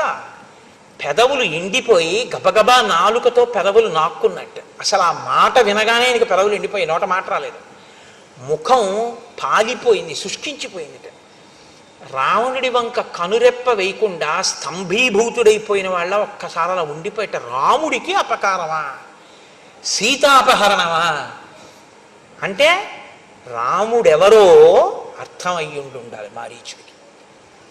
కాబట్టి ప్రారంభమేనండి అసలు అద్భుతంగా మాట్లాడతాడు. ఎందుకంటే రాముడెవరో అర్థం అయింది. రాముడెవరో చెప్పినా అర్థం అవ్వదు రావణుడికి. ఇందులో ఒక ప్రమాదం ఒకటి చూపిస్తున్నారు మహర్షి. తనకి తెలియకపోవడం ఎప్పుడూ తప్పు కాదు. ఎందుకంటే మీరు ఒకటి గమనించండి, ఎవ్వరూ ఎప్పుడూ అన్నీ తెలుసున్నవాడు ఎన్నటికీ కడవా. ఎవడైనా అనుకుంటే వాడికన్నా అవివేకి లోకంలో లేడు. ఎందుకంటే శంకరాచార్యులు వారంతటి వారు పశుమాం సర్వజ్ఞ ప్రజిత కృపయా పలయ విభో అన్నారు. ఇక నాకు అన్నీ తెలుసు అని ఎవడైనా అంటే ఇంకంత వాడికన్నా అవివేకి ఇంకోటి లేడని గుర్తు. అన్నీ నాకు తెలిసేట అలా అనగానే వాడి అహంకారం బయటపడిపోతుంది. నాకేం తెలుసండి అని చెప్పి మధ్య శిష్టాశ్చ తుల్యాశ్చ సంతితత్ర వనౌకస మత్త ప్రత్యవర కశ్చిన్ నార్చి సుగ్రీవ సన్నిధో అన్నవాడు ఎవడో వాడు మహానుభావుడు, వాడు వినయం ఉన్నవాడు తప్ప అలా అనలేక అన్నీ నాకు తెలిసంటే ప్రమాదం కదండి. తెలియకపోవడం ఎప్పుడూ తప్పు కాదు. తెలియకపోవడం తప్పు కాదు, కానీ తెలియ చెప్తే వినకపోవడం మాత్రం మహా తప్పు. తనకి తెలియదు, ఒకరు చెప్పారు, ఏం చేయాలి? వినాలి. అసలు వినకపోతే ఇక వాడు బాగుపడడు అని గుర్తు. కాబట్టి తన బుద్ధికి తోచిందే చేస్తాడు. కాబట్టి ఆ బుద్ధిలోకి ప్రమాదపుట ఆలోచన ఎప్పుడు వస్తుందో అప్పుడు పడిపోతాడు. ఆ ఆలోచన ఎంతకాలం రాదో అంతకాలం ఓ వెలుగు వెలుగుతాడు. ఇది ఈ రెండు కోణాలు తెలుసున్నవాడు మారీచుడు. ఒకడు మహాత్ముడు, మహాత్ముడుగా మారీచుడికి అర్థమయ్యాడు. ఒకడు దురాత్ముడిగా అర్థమయ్యాడు. దురాత్ముడు అని ఇప్పుడు విడిచిపెట్టడానికి మారీచుడు సిద్ధంగా లేడు. ఎందుకు సిద్ధంగా లేడు అంటే ఆయనలో ఇంకా ఒక ప్రభుభక్తి అన్నది ఉండిపోయింది. కాబట్టి కనీసం ఒక మాట చెప్పి చూద్దాం మారుతాడేమో, కానీ మారుతాడన్న నమ్మకం లేదు వీడికి చెప్పిన. కాబట్టి ఆయన ప్రారంభమే సులభాహ పురుషారాజన్, ఓ రాజా, నీ మనసుకి ఏది ప్రియమో, ఏది చెప్తే నువ్వు సంతోషిస్తావో అది నీకు చెప్పేవాడు లోకంలో ఎక్కడికి వెళ్ళినా దొరుకుతాడు. నీ మనసుకి నచ్చదని తెలిసి కూడా నీ హితమును కోరి చెప్పేవాడు ఉండడు. ఒకవేళ అలా చెప్పేవాడు ఉన్నా వినేవాడు ఉండడు. ఎంత పెద్ద మాట అండి! నిజమే. మనకెందుకు వచ్చిందండి ఆయనతో గొడవ అంటారు. చూడండి, లోకంలో మాట ఉంటుంది, మనకెందుకు వచ్చిందంటారు, ఎవడి కర్మ వాళ్ళు పోని ఏదో మనకి తెలియనట్టుంటే అయిపోయాయి అంటారు. తప్పండి. అదేంటిది? పాడైపోకుండా ఆయనకి మంచి మాట చెప్పాలి మనం అనేవాడు ఉండడు. ఒకవేళ ఆయన అలా అని తప్పబ్బాయి నువ్వు అలా ఉండకూడదు, నువ్వు మారవలసి ఉంటుంది సుమా అన్నాడు అనుకోండి, వినేవాడు ఉండడు. అంటే సులభాహ పురుషారాజన్ సతతం ప్రియవాదిన అప్రియస్యతు పథ్యస్య వక్త శ్రోతాచ దుర్లభ. అటువంటి వక్త, అటువంటి శ్రోత లోకంలో లేరు, అవతల బాగున్నాడు అంతే. ఒకవేళ ఉంటే అద్భుతం, అది మారిపోతారంటే రావలసినటువంటి అకాల మృత్యువు తొలగిపోతుంది. అవవలసిన రాక్షసుడు సత్పురుషుడైపోతాడు, మారుతాడు. మారే అవకాశం ఉందన్నమాట. అసలు నేను విన్నంటే అన్నీ విన్నా ఆ చెప్పొచ్చావు రావా అన్నాడు అనుకోండి, ఇంకెందుకు పనికి వచ్చినట్లు. ఇది మొట్టమొదటి శ్లోకంలో చెప్తున్నాడు. ఈ శ్లోకం నేను ఇంకా ఎంత నెత్తి కొట్టుకు చెప్పాలో నాకు అర్థం కాదు, కానీ ఈ శ్లోకం జీర్ణమైతే మన పరిస్థితి వేరు. ఈ శ్లోకం జీర్ణం కాకపోతే నా దృష్టిలో అయితే రామాయణంలో ఉన్న అత్యద్భుతమైన శ్లోకాలలో ఈ శ్లోకం ఒకటి.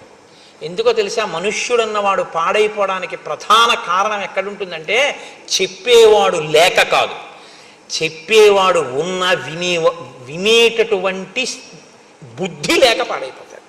మనం వినడం ఏమిటి అని ఇంకా వస్తే ఆ చెప్పిన వాళ్ళలో మనం ఏం వెతకచ్చు అన్న దృష్టికోణం. చెప్పొచ్చాడు లేదు, ఆయన ఏంటో మీకు తెలుసా? ఆయన చెప్పిన దాంట్లో సారం ఉందా లేదా వాక్కులో, అది కాదు కావాల్సింది. తండ్రి నీకు మంచి చెప్పడానికి తండ్రికి ఎంత పండితుడై ఉండాలి? నీకు మంచి చెప్పడానికి నీ తల్లి ఎంత సంస్కృతం చదువుకుని ఉండాలి నాకు చెప్పండి. మీ తల్లిగారు సంస్కృతం చదువుకుంటేనే మీరు మీ తల్లిగారి మాట వింటారా? మీ తండ్రి గారు వేదాంగములు చదువుకుంటేనే మీరు మీ తండ్రి గారి మాట వింటారా? తండ్రితనం చాలు మీకు మంచి చెప్పడానికి, తల్లితనం చాలు మీకు మంచి చెప్పడానికి కదా. ఎప్పుడు వీళ్ళు మన తల్లిదండ్రులు మన అభ్యున్నతి కొరకు మాట్లాడతారన్న భావన నీకుంటే ఆ మంచి నీకు పనికొస్తుంది. వాళ్ళకి ఏం తెలుసని నువ్వు అనగలిగితే నీ జీవితంలో తల్లిదండ్రులు నీకెప్పటికీ ఏమీ చెప్పలేరంటే నిన్ను అనుష్ఠాన పర్యంతంలోకి తీసుకురాలేరు. అది వాళ్ళ దోషం కాదు, నీ యందు దోషం. రామకృష్ణ పరమహంస మాటల్లో చెప్పాలి అంటే ఒక మేకు ఒక సుత్తి పట్టుకొచ్చి కొట్టగలడేమో, కానీ అసలు అది భీమ్ అయి ఉంటే అది దూలం, సిమెంటు ఇనుము కలిపిన దూలం అండి అది. అందులోకి మేకు పట్టుకొచ్చి కొడితే మేకు వంగిపోతుంది తప్ప మేకు దిగదు, ఇంత పొడెం కూడా రాలదు. గోడకి కొద్దిగా గొల్లతనం ఉంటే సుత్తి పెట్టి కొడితే మేకు దిగుతుంది. అసలు నీ మనసుకి ఆర్ద్రత ఉంటే చెప్పిన మాట లోపలికి వెళుతుంది. అసలు ఆర్ద్రతే లేకపోతే చెప్పడం ఒక శుష్క ప్రసంగం అంతే. కాకపోతే తన కర్తవ్యం, నేను మీతో మనవి చేశాను కదా, రామాయణంలో ఈ కర్తవ్యం అన్న మాట చాలా ఎక్కువ, బాధ్యత అన్న మాట ఉండదు. కర్తవ్యం తను చెయ్యవలసింది తను చేస్తున్నాడా లేదా అంతవరకు. దానికి మెప్పు గొప్ప దీనికోసం పాకులాట ఏముండదు. నేను చెప్పవలసినటువంటిది చెప్తున్నానా లేదా అంతవరకే, అంతే.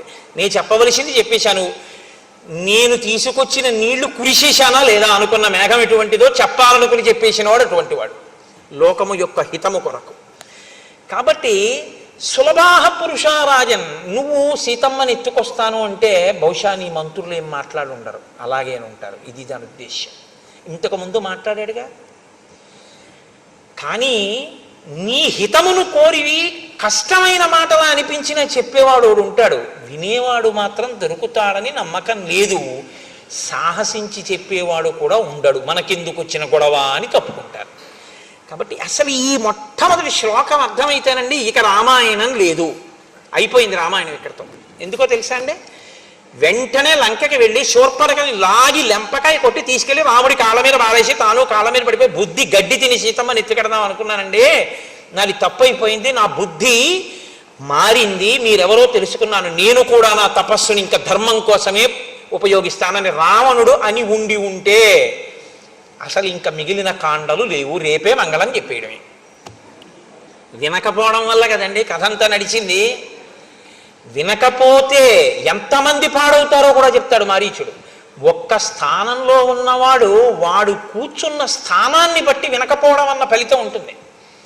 వాడు ఒక సామాన్య వ్యక్తి అనుకోండి అక్కడి వరకే పోతుంది, ఇంటి యజమాని అనుకోండి ఇల్లు పోతుంది, ఆయన ఒక కార్యాలయంలో అధికారి అనుకోండి ఆఫీస్ పోతుంది, ఆయన ఒక దేశాధినేత అనుకోండి ఆ దేశమే నశించిపోతుంది పుత్రమిత్ర కలత్రాదులతో ససైన్యంగా.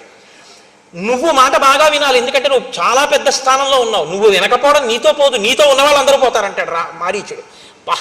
అసలు నిజంగా వినడము వినకపోవడం అనేటటువంటిది ఎంత ప్రమాదమో, అసలు ఉపన్యాసాన్ని ఇలా ప్రారంభించడం అనేటటువంటిది.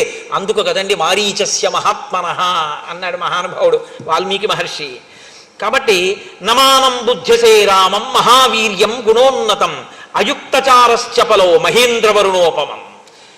అసలు ప్రారంభమే రావణాసురుణ్ణి ఆయన సంబోధించిన తీరు చూడండి ఎలా మొదలుపెట్టాడు. ఒక్కొక్కసారి మర్యాదగా మాట్లాడి బాగు చేద్దామంటే కుదరదు, అత్యంత ప్రమాదకరమైనటువంటి రీతిలో ఉన్న. ఏదో కొద్దిగా ఒళ్ళు వేడిగా ఉందనుకోండి, ఫోన్లో ఇవాళ చూద్దాం రేపు పెడదాం హాస్పిటల్ కంటే పర్వాలేదు.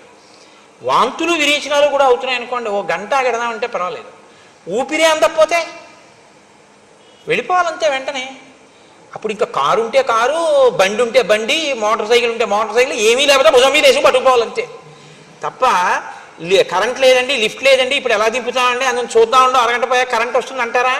ఈడి చేయాలి కిందకు అవసరమైతే, పట్టుకుపోవాలంతే. అప్పుడు ఇక గౌరవం అన్న మాటతో సంబంధం లేదు. మనిషి చాలా ప్రమాదపట ఆలోచనతో ఉన్నాడు. భజ గోవిందం భజ గోవిందం గోవిందం భజ మూఢమతే అన్నారంతే శంకర భగవత్పాదులు.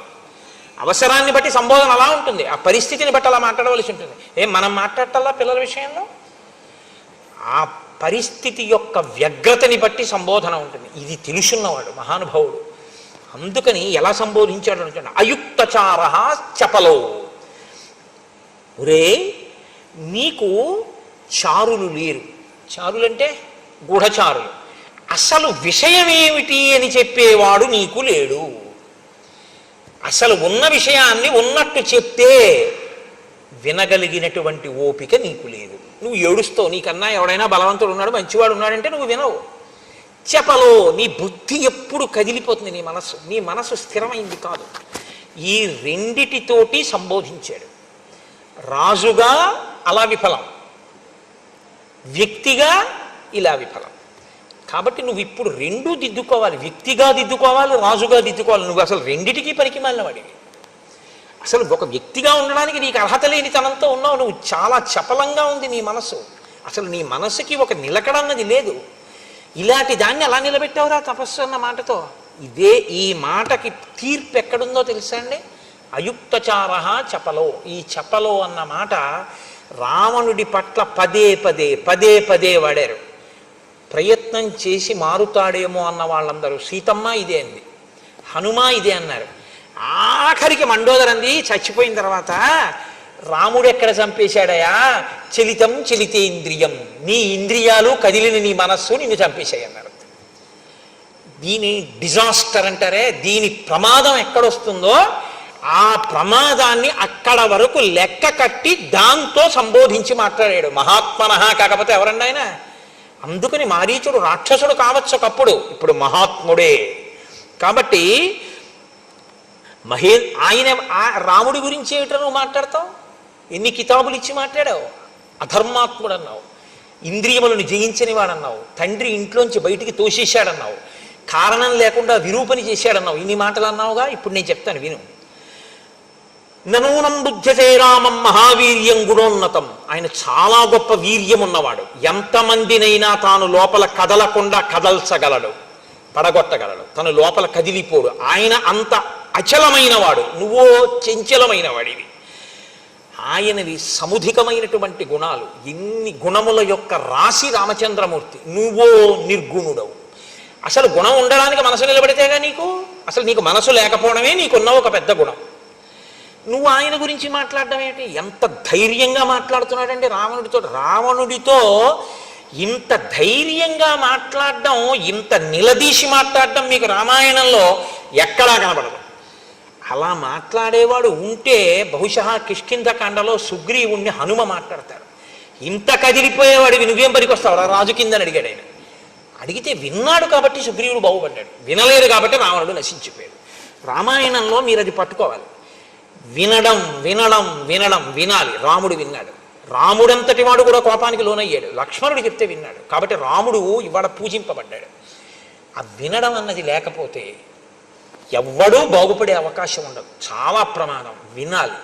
కానీ మన దురదృష్టం ఏమైపోయిందంటే ఎంతసేపు కూడా ఇవాళ లోకంలో చాలా గొప్ప విషయం ఏంటంటే కమ్ వాట్ మే, ఇది ఎక్కడి నుంచి వచ్చిందో నాకు తెలియదు కానీ ఏదైనా జరగని నేను అనుకున్నది చేస్తాను, నేను అన్నదే అంటాను అంతే. అది చాలా దురదృష్టకరమైనటువంటి విషయంలో ఇవాళ సమాజం వెళ్ళిపోతోంది రోజు రోజుకి. కాబట్టి అపి స్వస్తి భవేత్తాత సర్వేషాం భువిరాక్షసాం అపి రామో సుసంకృద్ధ అరాక్షసం. నువ్వు ఏమనుకుంటున్నావో రావణ నాకు తెలియదు, కానీ రాముడి యొక్క భార్య అయిన సీతమ్మని అపహరిస్తానని నువ్వు అంటున్నావు కదా. అసలు నిజంగా నువ్వు సీతమ్మని అపహరించడం మాట పక్కన పెట్టు, రాముడికి రాక్షసుల మీద కోపం అంటూ వస్తే ఈ లోకంలో ఇంకా రాక్షసుడు అన్నవాడు బతకడు. కాబట్టి ఇప్పుడు నువ్వేం చేస్తున్నావో తెలుసా? సీతమ్మని అపహరించడం మాట పక్కనెట్టు, ఈ ఆలోచన చేస్తున్నావని రాముడికి తెలిస్తే చాలు రాక్షస జాతి మీద కోపం వస్తుంది. అసలు ఇక రాక్షస జాతి ఉండదు, అంత ప్రమాదపుట ఆలోచన చేసేవాడు. అపితే జీవితాంతాయ నోత్పన్నా జనకాత్మజ అపి సీతా నిమిత్తంచ నభవేద్ వ్యసనం మమ. ఇది అసలు నిన్ను చంపడానికే సీతమ్మ పుట్టిందా అని నాకు అనుమానంగా ఉంది అన్నాడు ఆయన. ఎంత అబ్బో ఎలా అనేసాడో అసలు ఆశ్చర్యంగా ఉంటుందండి. అందుకే కదండి ఆవిడ జననం. ఉద్ధిత అయోనిజగా పుట్టింది కదా తల్లి, భూమిని చీల్చుకుని. అవతార ప్రయోజనం అదే కదా. కాబట్టి అసలు నిన్ను చంపడానికే పుట్టిందా? నీతో పోతుందా? లంకంతా పోతుందేమో, నేను పోతానేమో నిన్ను ఆశ్రయించినందుకు, నీ వెనక ఉన్నందుకు నేను పోతానేమో. అసలు ఎవరో నీ దగ్గర చాలా స్నేహంగా ఉన్నట్లు ఉంటూ నిన్ను నాశనం చేసేవాళ్లే ఎవరో నీకు ఈ మాటలు చెప్పి ఉండాలి సీతాపహరణం చేయమని. నచ పిత్రాపరిత్యక్తో నామర్యాద కథంచన నలుబ్ధో నచ దుశ్శీలో నచ క్షత్రియ పంసన. చూడండి, ఒక్కొక్క చోట పాయింట్ టు పాయింట్ ఖండించారంటారే, మారీచ ప్రసంగం అలా ఉంటుంది. రావణుడు ఏవన్నాడో వాటన్నింటినీ ఏకసంతాగ్రాహి అయి అన్న ప్రతి మాటని ఖండిస్తాడు. నువ్వేమన్నావు? రాముణ్ణి తండ్రి ఇంట్లోంచి వెళ్ళగొట్టాడు అన్నావు. తప్పు. ఆయన అలా వెళ్ళగొట్టపడలేదు. ఆయన మర్యాద తెలియనివాడు కాడు, ఆయన లుబ్ధుడు కాడు, ఆయన అన్నిటినీ కోరేవాడు కాడు, ఆయన దుశ్శీలుడు కాడు, క్షత్రియుల ఎందు అధముడైనటువంటి వాడు అసలే కాడు. ఆయన నచ ధర్మ గుణైర్హీన కౌసల్యానందవర్ధన నతీక్ష్ణో నచ భూతానాం సర్వేషాం అహితేరత. భూతములకు అహితము చేసేటటువంటి వాడు, అపకారము చేసేటటువంటి వాడు అసలు కాడు, క్రోధమున్నవాడు కాడు, ధర్మగుణములు లేనివాడు కాడు. ఆయన అన్ని విధములుగాను యోగ్యుడు. వంచితం పితరం దృష్ట్వా కైకయ్యా సత్యవాదినం కరిష్యామీతి ధర్మాత్మా తాత ప్రవ్రజితో వనం కైకయ్యా ప్రియకామార్థం పితుర్దశరథస్య చ హిత్వా రాజ్యంచ భోగాంశ్చ ప్రవిష్టో దండకాననం. రాముని తండ్రి అయిన దశరథ మహారాజు గారిని కైకమ్మ వరములనేటటువంటి మిషని అడ్డుపెట్టి వంచి ఆయన దగ్గర 2 వరములను పుచ్చుకుంటే ఇచ్చినటువంటి దశరథ మహారాజు గారు సత్యమునందు నిలబడితే తప్ప ఊర్ధలోకములు పొందలేడని తండ్రిని సత్యమునందు నిలబెట్టడం కోసం తనంత తానుగా పితృవాక్య పరిపాలకుడై 14 సంవత్సరముల అరణ్యవాసం చెయ్యడం కోసమని బయలుదేరి వచ్చినటువంటి మహాత్ముడు రాముడు. నువ్వు దాన్ని మార్చి చెప్తున్నావు, తండ్రి వెళ్ళగొట్టాడని. తండ్రి వెళ్ళగొట్టలేదు. అసలు ఇన్ని తెలిసి అలా మాట్లాడుతుంటే మారాలి, ఖచ్చితంగా మారే గుణం ఆయనకి లేదు. రామో విగ్రహవాన్ ధర్మ సాధు సత్యపరాక్రమ రాజా సర్వస్య లోకస్య దేవానాం అఘవానివ. రామో విగ్రహవాన్ ధర్మ, ధర్మాన్ని తీసుకొచ్చి ఒక చోట రాశీభూతంగా నిలబెట్టి ప్రాణం పోస్తే ఆ ధర్మం కదిలి వెడుతుంటే చూడాలి అనుకుంటే అదే రాముడు కదిలి వెడుతున్న ధర్మం. ధర్మానికి హాని చేద్దామనుకున్నవాడు బతికి పట్టకట్టడం. సాధువు, ఆయన సత్పురుషుడు. సత్యపరాక్రమ, ఆయన నిరంతరము సత్యమునే అనుష్ఠిస్తాడు కాబట్టి అదే ఆయన పరాక్రమం. కాబట్టి చెక్కు చెదరదది. రాజా సర్వస్య లోకస్య, రాముడు ఇక్కడ కాదు, ఈ రాజ్యానికి కాదు, సమస్త లోకములకు రాజు. అంటే ఆయన ఎవరో, రాముడెవరు అన్న సత్యాన్ని మారీచుడు గ్రహించగలిగాడు. దేవానాం అఘవానివ, దేవతలకు ఇంద్రుడు ఎటువంటి వాడో రాముడు అటువంటి వాడు. నువ్వు సీతమ్మను అపహరిస్తానన్నావుగా, కథం తం తస్య వైదేహీం రక్షితాం స్వేన తేజస ఇచ్చసి ప్రసభం హర్తుం ప్రభామివ వివస్వతః.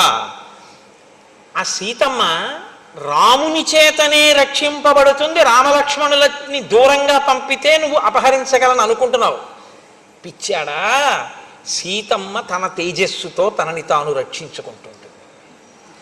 ఆమె తేజస్సు ఏమిటో తెలుసా? ఆవిడ పాతివ్రత్యమే. పాతివ్రత్యం ఉన్న సీతమ్మని నువ్వు అపహరించలేవు అంటే మీరు ఒక విషయాన్ని ఖండితంగా తెలుసుకోవలసి ఉంటుంది. బంగారు చుక్కలున్న మృగంగా మారీచుడు వెళ్ళినా ఆయనకు ఒక విషయం తెలుసు. నేను హా సీత హా లక్ష్మణ అంటూ పడిపోయినా సీతాపహరణం రావణుడు చెయ్యలేడు.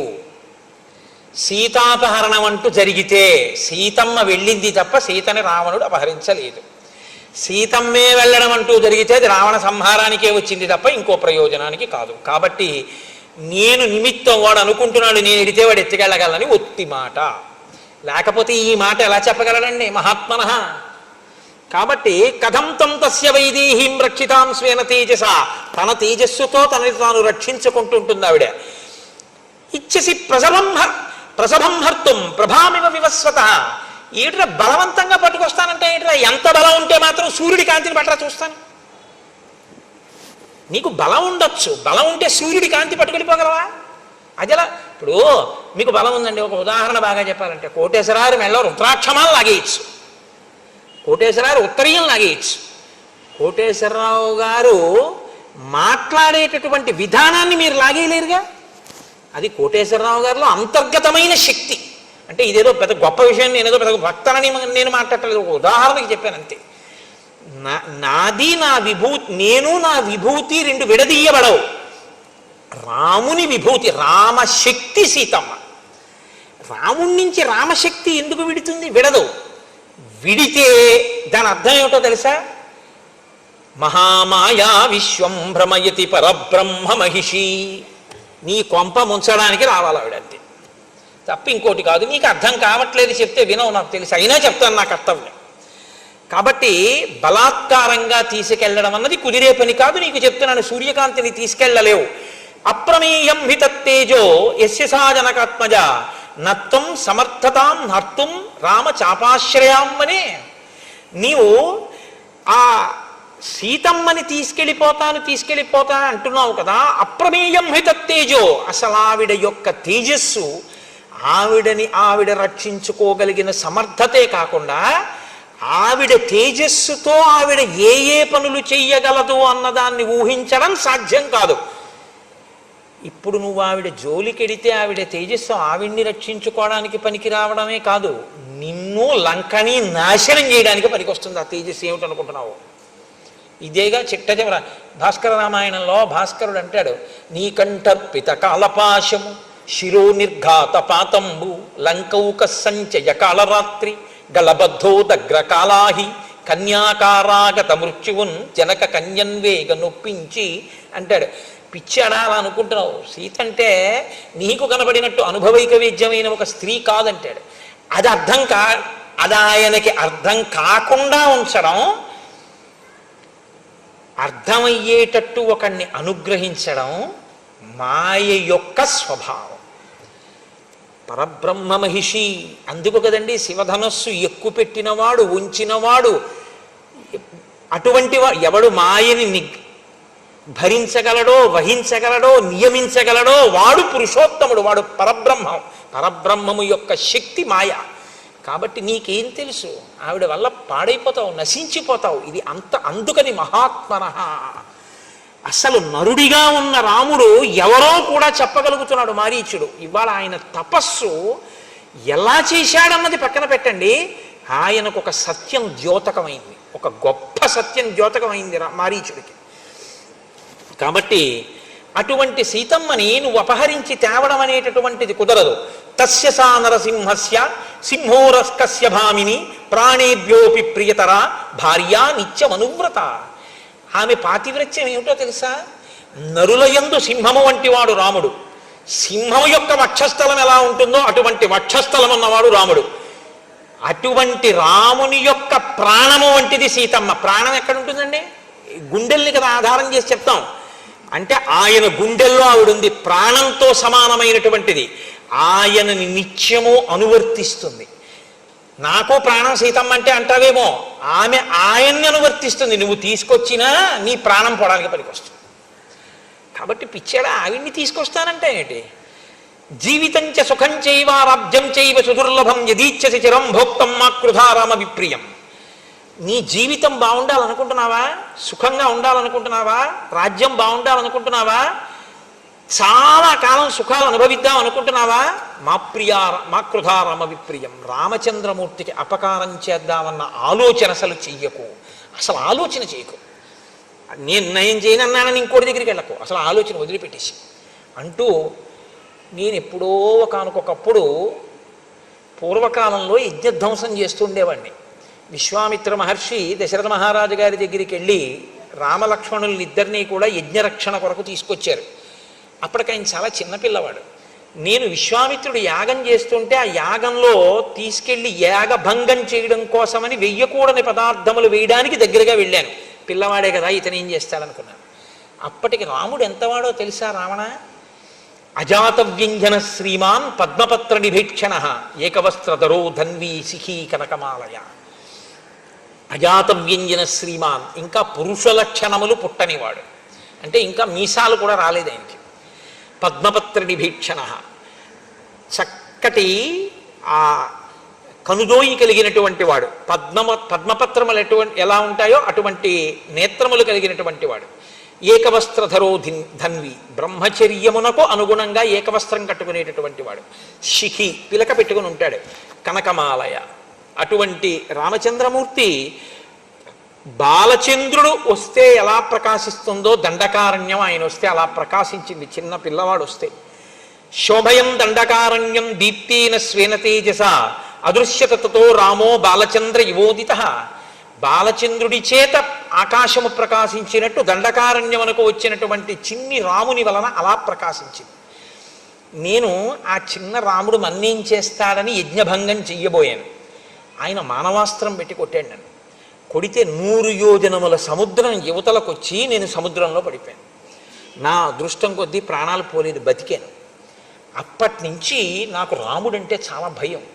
అంత చిన్న పిల్లాడు కొట్టాడు నన్ను మానవాస్త్రం పెట్టి 100 యోజనముల దూరం వెళ్ళి పడేటట్టు. ఆ తర్వాత ఆయన యవ్వనంలోకి వచ్చాడు, పెళ్లి చేసుకున్నాడు. ఆయన చాలామంది ఋషుల్ని సేవించాడు, అగస్త్యాది మహర్షుల్ని సేవించాడు. ఇప్పటికి ఆయన దగ్గర ఇంత శస్త్రాస్త్ర సంపద ఉందో. అప్పుడే ఎలా ఉన్నాడంటే ఇప్పుడు ఆయన దగ్గరికి ఎవడెడతాడరా? ఆయన జోలికి వెళ్ళడం ఏమిట్రా? ఎంత సత్యం మాట్లాడుతున్నాడండి. రాముని యొక్క ఎదుగుదలని బాగా తెలుసుకున్నవాడు మారీచుడు. రాముడి గురించి ఏమీ తెలియకుండా ఆయనంత వాడంటున్నటువంటి వాడు రావణాసుడు. అంటూ ఆయన అన్నాడు, హమ్య ప్రాసాద సంబంధాం నానారత్న విభూషితాం ద్రక్షచిత్తం పురీం లంకాం వినష్టాం మైథిలీకృతే. నువ్వే కాని సీతమ్మని తీసుకొచ్చే ప్రయత్నం చేశావో, అనేకమైన ప్రాసాదములతో ఇరుగ్గా ఉండేటటువంటి లంక, అంటే ఐశ్వర్యంతో అంత శోభిల్లుతున్న లంక, అంత సంతోషంగా భోగమనుభవిస్తున్న లంకావాసులు అందరూ నశించిపోతారు. రావణ పరదారాభిమర్శాత్ నాణ్యత్ పాపతరం మహత్ ప్రమదానాం సహస్రాణి తవ రాజం పరిగ్రహ. అన్య స్త్రీని కోరుకున్నటువంటి వాడు, పరుల భార్యని కోరుకున్నవాడు జీవితంలో వృద్ధిలోకి వచ్చి బతికి బట్ట కట్టినట్టు లోకంలో ఇప్పటి వరకు లేదు. ఒకటి గుర్తుపెట్టుకోండి, లోకంలో అన్నిటికన్నా కష్టం ఏమిటో తెలుసా అండి? చాలా చాలా కష్టం ఏమిటో తెలుసా? చచ్చిపోవడం. అందుకే మనం పూజ చేస్తే అనాయాసేన మరణం వినా దైన్యేన జీవితం అని అడుగుతారు. ఈశ్వరుడు ఏం చేస్తాడంటే, అందుకు కదండి సనాతన ధర్మంలో మృత్యువు దేవత అయింది, మృత్యుదేవత అంటారు. ఆవిడ తీసుకోలేదనుకోండి, ఆవిడ నేను పట్టుకెళ్ళనండి అప్పుడేందనుకోండి, అయిపోయిందే వాడి పని. నేను ఒకనకొకప్పుడు కాకినాడలో ఒకసారి ఉపన్యాసం చెప్తుంటే, పేరెందుకు చెప్పాలి, ఒకప్పుడు మంచి బలాఢ్యుడై ఉండేటటువంటి వ్యక్తి, నేను ఇంకొక కోణం మాట్లాడకూడదు, ఆయన మీరు ఇక్కడ దాకా వచ్చారని తెలిసింది, ఒక్కసారి మిమ్మల్ని చూస్తానంటున్నారు కోటేశ్వరారు, ఒక్కసారి మా ఇంటికి రండి అని అడిగింది వాళ్ళ ఆవిడే. అడిగితే నేనన్నాను, ఎందుకమ్మా నేను రావడం ఎందుకు, వారం రోజుల నుంచి చెప్తాడు కదా ఆయన రమ్మనండి ఒకసారి, ఇక్కడికి వచ్చి వింటారు కదా కాసేపు అన్నాను. అంటే ఆవిడంది, ఆయన రాగలిగిన స్థితిలో లేరు అసలు, ఆయన ఇప్పుడు మంచం మీద ఉన్నారండి. అంటే నాకు జాలేసింది, అయ్యో అటువంటిప్పుడు మనం వెళ్ళడానికి భేషజం ఏంటి, ఏదో ఇక్కడికే రావచ్చు కదా అన్నాను. కానీ ఆయన నన్ను చూడాలి పాపం మంచాన ఉన్నారంటే నేను వెళ్ళాలి కదా అమ్మ, రేపు కొంచెం తొందరగా వచ్చి మీ ఇంటికి వస్తాను.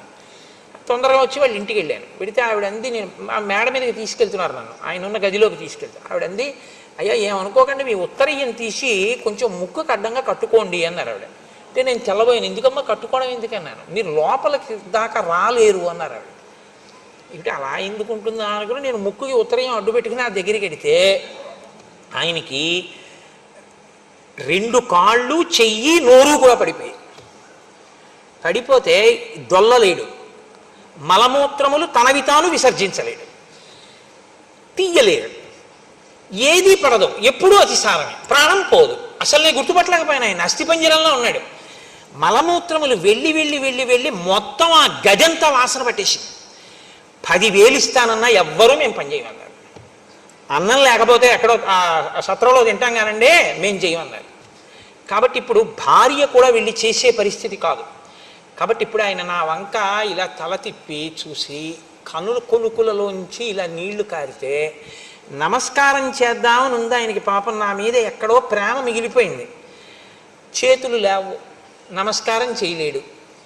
కనుకొలుకుల వెంట ఇలా నీళ్లు కారిపోతుంటే ప్రయత్నపూర్వకంగా నేను అయ్యయ్యో ఏం పర్వాలేదు అందామని 1-2-3 అడుగులు వేయిపోయి ఆగిపోయాను హఠాత్తుగా. ఎందుకో తెలుసా అండి, పురుగులు పట్టాయి అప్పటికే. శవం చాలాసేపు ఒక చోట ఉంటే చలికంపులా వస్తుంది, అటువంటి చలికంపు గజంతా 2 అడుగులే వేయగలిగాను నేను. ఇంకా వెళ్ళలేకపోయాను. ఏం పర్వాలేదులేండి అందామంటే మరి ఉత్తరీయం కిందకి జారాలి, నేను ఇంకా ఉండలేకపోయాను, వెళ్ళిపోయాను. ఆ తర్వాత 6 నెలలు ఉన్నాడు ఆయన అలాగా. ఈ దేనికి ఉన్నట్టు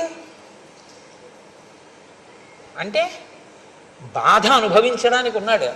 అందుకే మన వాళ్ళు మృత్యువుని దేవతని ఎందుకంటారో తెలుసా అండి, ఈ శరీరము జర్జరీభూతం అయిపోతే దీంట్లోంచి సునాయాసంగా ఆవిడ విడిపించేసింది అనుకోండి, అమ్మయ్య అంట. లేకపోతే ఇప్పటికే చాలా ఖర్చు అయిపోయిందండి, ఇప్పుడు మాత్రం ఏం చేస్తాడు అని ఇంటికి తీసుకెళ్లరు.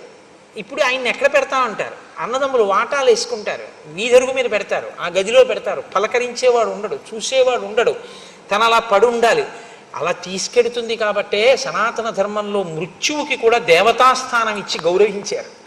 కాబట్టి వెళ్ళిపోవడం అనేటటువంటిది అంత తేలిక కాదు. రావణ ఏదో అనుకుంటున్నావు, నీ ఒక్కడివి వెళ్ళిపోతాను అనుకుంటున్నావా సీతమ్మ జోలికెడితే? ఇంత భోగం అనుభవిస్తున్న లంక వెళ్ళిపోతుంది అన్నాడు. నిజంగా ఆ ఒక్క మాట కొంచెం జీర్ణం అయ్యి ఉంటేనండి రావణుడికి, అది ఎలా అన్నాడంతే, ఒకవేళ అది కూడా అయితే అని ఆలోచించి ఉంటే నా కళ్ళ ముందు ఇంతమంది వెళ్ళిపోయి నేను ఒక్కనే మిగిలిపోతే ఉన్నట్టా ఊడిపోయినట్టా అని ఒక ఆలోచన చేసి ఉంటే బహుశా మార్పు వచ్చి ఉండేదేమో. అసలు వినడం అన్న గుణం లేదు కదండి, ఇదే అది వద్దు ఎక్కడం. అందుకు కదండి మహానుభావుడు సులభాహ పురుషారాజంచతం ప్రియవాదిన అప్రియస్యతు పత్యస్య వక్త శ్రోతాచ దుర్లభ అంటూ మొదలెట్టాడు. ఏమి మారీచుడండి మహానుభావుడు. కాబట్టి నాశనం అయిపోతుంది రా లంక, నా మాట విను, వెళ్ళకు సీతమ్మ జోలికి. పరదార జోలికి వెళ్ళి బాగుపడిన వాడు లేడు. అంటే పరదార జోలికి వెళ్ళావో అంత తొందరగా మృత్యువు రాదు, అప్పుడు వస్తుంది. అప్పుడు ఈశ్వరుడు ఏం చేస్తాడంటే తీర్పు స్థానంలో కూర్చుంటాడు, తీయడు, ఉండి ఉపయోగం ఉండదు, అప్పుడు అనుభవంలోకి వస్తుంది పాపం. ఎవరు చూసేవాళ్ళు, అమ్మో సీతమ్మ సుందరకాండలో మాట్లాడుతుంది, ఇంకా వాతలు పెట్టేస్తుంది ఆవిడ, అయితే మాత్రం ఆయనకి అంటిందా. కాబట్టి భవస్వదార నిరత స్వకులం రక్ష రాక్షస మానం బుద్ధించ రాజ్యంచ జీవితం చేష్టమాత్మన కళత్రాణి చ సౌమ్యాని మిత్రవర్గం తథైవచ యదిచ్ఛసి చిరం భోక్తం మాకృధా రామ విప్రియం. నీ దార యందు, నీ భార్యల యందు నువ్వు తృప్తి పొందు, నీ కులాన్ని నువ్వు రక్షించుకో, నీ యొక్క గౌరవాన్ని నువ్వు కాపాడుకో, నీ బుద్ధిని సక్రమంగా ఉంచుకో, నీ రాజ్యాన్ని కాపాడుకో, నీ జీవితాన్ని కాపాడుకో. కళత్రానికి సౌమ్యాని, నీ యొక్క భార్యలతో నువ్వు సంతోషంగా ఉండాలని నువ్వు కోరుకుంటే, మిత్రవర్గం తథైవచ, నీ మిత్రులు సంతోషంగా ఉండాలని కోరుకుంటే, యదీచ్ఛసి చిరం భోక్తం, నువ్వు చాలా కాలం ఇలా సుఖాలు అనుభవించాలనుకుంటే మాకృధా రామ విప్రియం, రామునికి మాత్రం అపకారం చేద్దాము అని ఎప్పుడూ అనుకోకు. నేను ఒకప్పుడు మృగరూపాన్ని దాల్చి ఇంకొక ఇద్దరు మిత్రులతో కలిసి రాముడు అరణ్యవాసం చేస్తుండగా వెళ్ళాను. రాముడు కూర్చుని ఉన్నాడు. అప్పుడు నేను అనుకున్నాను, ఇప్పుడు తాపసి కందమూలాలు తింటున్నాడు, చాలా కాలమైంది కదా, అప్పుడు మానవాస్త్రం పెట్టి కొట్టాడని గుర్తు తెచ్చుకుని ఒక క్రూర మృగం రూపంలో ఉన్నాను కాబట్టి ఇప్పుడు నన్ను ఏం చెయ్యగలడని రాముడి మీదకి పరిగెత్తాను. తాపసం నియతాహారం సర్వభూత హితేరతం సోహం వనగతం రామం పరిభూయ మహాబలం. ఆయన బలాన్ని తిరస్కరించి ఆయన మీదకి మృగరూపంలో పరిగెత్తాను. తాపసోయమితి జ్ఞాత్వా పూర్వవైరమనుస్మరం, అప్పుడు నన్ను అస్త్రం పెట్టి కొట్టినటువంటి విషయం నా జ్ఞాపకంలో ఉంది, ఇప్పుడు ప్రతీకారం తీర్చుకుందామని వెళ్ళాను. అభ్యదానం హి సంక్రుద్ధ తీక్ష్ణశృంగో మృగాకృతి, నేను వాడి అయిన కొమ్ములతో మృగరూపంలో ఉన్నానప్పుడు. జింఘాసుర కృత ప్రజ్ఞ తం ప్రహారమనుస్మరన్, పూర్వపు దెబ్బ స్మరించి ఇప్పుడు రాముణ్ణి చంపుదామని వెళ్ళాను. ఆయన ఏం చేశాడంటే వాడి అయినటువంటి బాణములను ఎక్కుపెట్టి ప్రయోగించాడు. నాతో వచ్చినటువంటి వాళ్ళు అక్కడే ఆ బాణపు దెబ్బ గుండెల్ని చీల్చి చంపేసింది. నేను అటు ఇటు తిరిగి ఆ బాణపు దెబ్బ తప్పుకుని పారిపోయించాను. బాణం నాకు తగలలేదు, కానీ ఇహ ప్రవ్రాజితో యుక్త తాపసోహం సమాహిత, ఆ రోజు పారిపోయి వచ్చిన వాడిని అప్పటి నుంచి ఓ పర్ణశాల కట్టుకుని తపస్సు చేయడం మొదలెట్టాను. ఇహ బయటికి వెళ్ళటలేదు. ఎందుకు వెళ్ళటం లేదంటావేమో, వృక్షే వృక్షేచ పశ్యామి చీర కృష్ణాజినాంబరం గృహీత ధనుషం రామం పాశహస్తం ఇవాంతకం. నేను ఎక్కడికన్నా బయటికి వెళ్ళాననుకో, వృక్షే వృక్షేచ పశ్యామి చీర కృష్ణాజినాంబరం, ఇలా తలెత్తి చూస్తే ఏ చెట్టు మీద ఏ కొమ్మ మీద చూసినా సరే నారచీర కట్టుకుని చేతిలో ధనస్సు పట్టుకుని రాముడు కనబడుతూ ఉంటాడు. ఎన్ని చోట్లని పరిగెత్తను, ఎక్కడికి పరిగెత్తినా రాముడే కనబడుతూ ఉంటాడు. అంటే ఆయన భయంతో ఈ స్థితిని పొందిన ఆయనకి మాత్రం రామదర్శనం అవుతోంది. ప్రతి చోట రాముడే కనపడుతున్నాడు. వనం కనపడటం లేదు, రాముడు కనపడుతున్నాడు. విశ్వం కనపడలేదు, విశ్వనాథుడు కనపడినట్టు, లోకము స్థానంలో లోకేశ్వరుడు కనపడినట్టు ఆయనకి రాముడే కనపడుతున్నాడు, కానీ భక్తితో మాత్రం కాదు. కాబట్టి ఇహ నాకు వృక్షే వృక్షేచ పశ్యామి చీరకృష్ణాజినాంబరం గృహీత ధనుషం రామం పాశహస్తమివాంతకం. పైగా ఎలా కనపడుతున్నాడో తెలుసా, చేతిలో యమపాశం పట్టుకున్నటువంటి యమధర్మరాజు గారు ఎలా ఉంటాడో అలా కనపడుతున్నాడు. అంటే ఎప్పుడు కనపడ్డా రాముడు ప్రసన్నమూర్తిగా మాత్రం కనపడలేదు, క్రుద్ధుడై కనపడ్డాడు. ఆయనకి కోపంతో కనపడ్డాడు, రౌద్రంగా కనపడ్డాడు. అంటే ఈయన చాలా భయంతో కూడినటువంటి స్థితిలో ఉన్నాడు తప్ప తక్కువేమి మనకు రాముండొక్కడుండు వరకు అన్న స్థాయిని మాత్రం పొందలేకపోయాడు. అంటే గతం యొక్క అనుభవాలు ఇంకా ఈయన్ని వెంటాడాయి. అపి రామసహస్రాణి భీత పశ్యామి రావణ రామభూతమిదం సర్వం అరణ్యం ప్రతిభాతిమే. నాకు అపి రామ సహస్రాణి, సహస్రాణి అంటే 1000 అని కాదు, అనంతం. నాకు ఎక్కడ చూసినా రాముడే. ఆ రాముడిని చూసి భీత పశ్యామి రావణ, నాకు భయం వేసేస్తుంది. రామభూతమిదం సర్వం అరణ్యం ప్రతిభాతిమే, అరణ్యమంతా రాముడే, కొమ్మలు రాముడు. అదేంటి ఏదో సర్వం రామమయం అంటారు చూసారా, అసలు అలా కనపడింది మారీచుడికొక్కడికే. రామభూతమిదం సర్వం అరణ్యం ప్రతిభాతిమే, నాకు ఈ అరణ్యం అంతా రాముడై ప్రకాశిస్తోంది. నాకు ఇంకా చెట్లు, కొండలు, గుట్టలు, ఏర్లు, సెలయేర్లు, నదులు, నదములు ఇవేం నాకు కనపడవు, నాకు అన్ని రాముడే. కాబట్టి నాకు భయం. ఇది ఎక్కడ వరకు పోయిందో తెలుసా? పడుకుందామంటే దృష్ట్వా స్వప్నగతం రామం, కల వస్తే రాముడు వస్తాడు. కల దాటితే కదా సుషుప్తి. జాగ్రత్త నుంచి స్వప్నావస్థ, స్వప్నావస్థ నుంచి సుషుప్తి. అసలు నిద్ర పోదామంటే రాముడే. అందుకని నేను నిద్రపోయి చాలా కాలం అయింది. పోనీ జాగృతిలో ఉంటే రాముడే. కాబట్టి ఇప్పుడు నేను రాముడి నుంచి తప్పించుకోగలిగిన స్థితిలో లేను. నేను ఎప్పుడూ రాముడు అలా చూస్తూ ఉంటాడు, నాకు అటువంటి రాముడు కనపడుతూ ఉంటాడు. నేను అలాగే భయం భయంగా ఒక చోట నక్కి ఉంటాను. నాకు ఎంత భయం పట్టేసిందో తెలుసా రాముడంటే? రావణ రకారాదీని నామాని రామత్రస్తస్య రావణ రత్నాని చరధాశ్చీమాత్రా సంసంజనయంతిమే.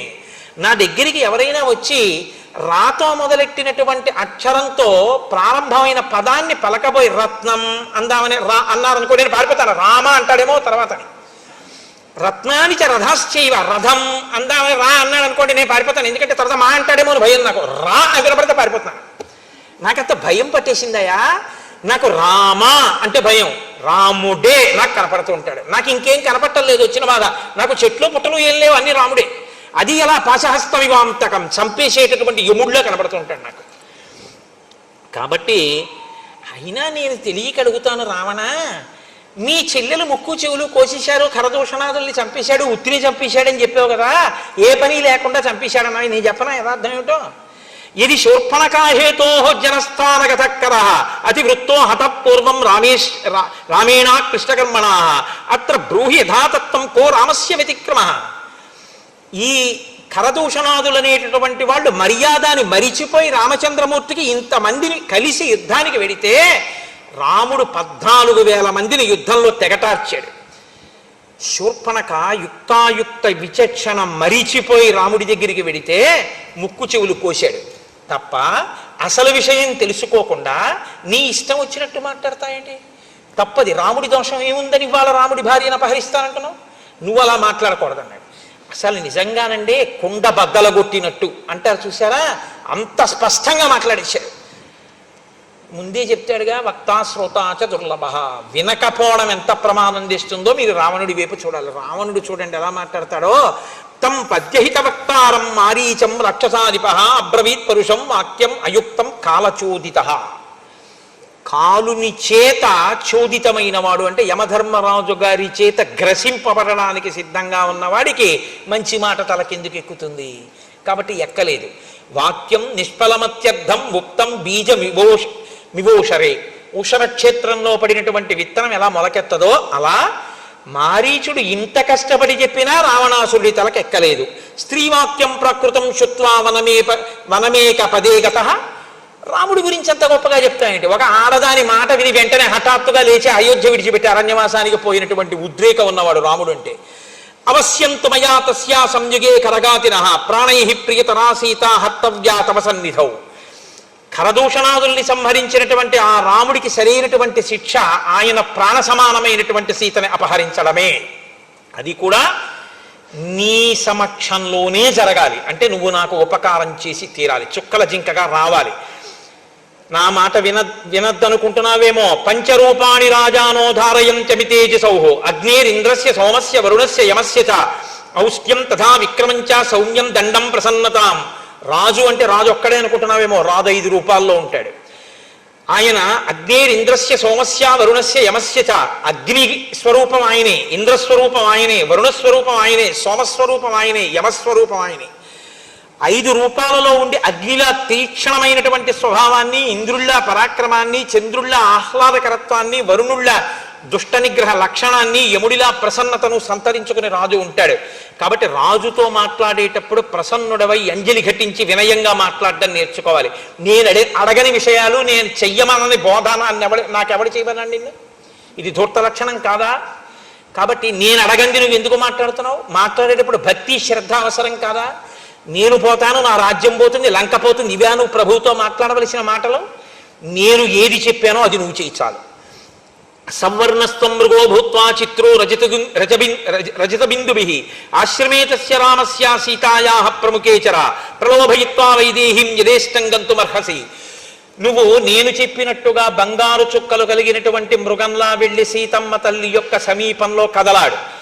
రామచంద్రమూర్తి నిన్ను వేటాడడం కోసం వస్తారు. ఆ తర్వాత నేను సీతాపహరణం చేస్తాను. బతికితే నీ ఇష్టం, ఎక్కడికైనా పో. అపక్రాంతే తు కాకుచ్చే దూరం యత్వాప్యుదాహర హాసీతే లక్ష్మణేత్యేవం రామవాక్యానురూపకం. రామచంద్రమూర్తి కంఠం ఎలా ఉంటుందో అలాంటి కంఠాన్నే నువ్వు అనుకరిస్తూ హా సీత హా లక్ష్మణ అని దూరంగా వెళ్ళిన తరువాత అరవాలి. అరిస్తే రాముడికి అపకారం జరిగిందనుకుని లక్ష్మణుడు వెళ్ళిపోతాడు. లక్ష్మణుడు వెళ్ళిపోతే నేను సీతను అపహరిస్తాను. అపక్రాంతే చ కాకుచ్చే లక్ష్మణే చ యథాసుఖం ఆనయిష్యామి వైదేహీం సహస్రాక్ష శచీమివ.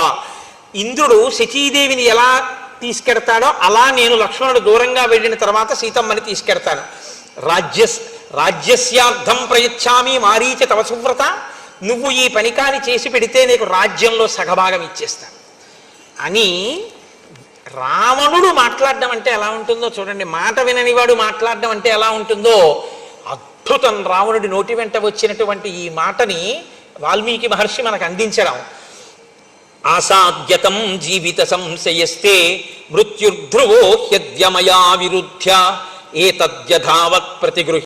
ఆ సీత హా లక్ష్మణ అన్నాక లక్ష్మణుడు వెళ్ళిపోయాడు అనుకో, నువ్వు చచ్చిపోవాలని నేను ఎందుకు కోరుకుంటాను? సీతమ్మను అపహరించి తీసుకెళ్ళిపోతాను, పైగా బతికున్న నీకు అర్ధరాజ్యం ఇస్తాను.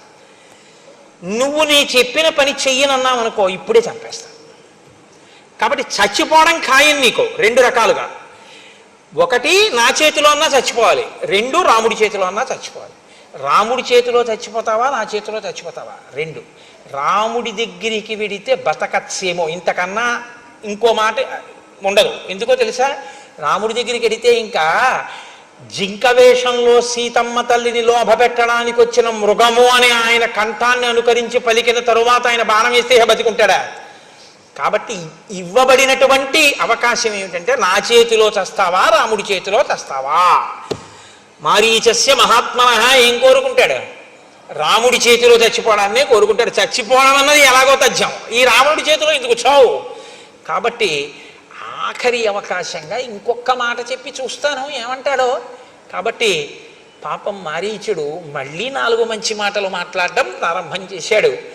ఆ మంచి మాటలు ఏమిటో ఏదో గబగబా చెప్పేయడం నాకు ఇష్టం లేదు. ఎందుచేతనంటే మారీచుడు మాటలంటే అత్యద్భుతం ఆ మాటలు.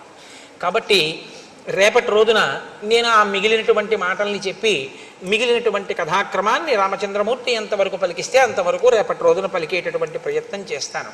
మనం పెట్టుకున్నటువంటి ఆచారాన్ని అనుసరించి ఒక 11 మాటలు రామచంద్రమూర్తి యొక్క నామాన్ని పలుకుతాం. పాహి కృష్ణాయనచు ద్రౌపది పలికినది శ్రీరామనామము. రామనామము రామనామము రమ్యమైనది రామనామము. గోచరంబగు జగము లోపల గోప్యమైనది రామనామము. రామనామము రామనామము రమ్యమైనది రామనామము. బ్రహ్మ సత్యము జగన్మిథ్యాభావమే శ్రీరామనామము. రామనామము రామనామము రమ్యమైనది రామనామము. భక్తితో భజించు వారికి ముక్తి నొసగును రామనామము. రామనామము రామనామము రమ్యమైనది రామనామము. భగవదర్పిత కర్మ పరులకు పట్టుబడు శ్రీరామనామము. రామనామము రామనామము రమ్యమైనది రామనామము. సకల జీవులలోన వెలిగే సాక్షిభూతము రామనామము రామనామము రామనామము రమ్యమైనది రామనామము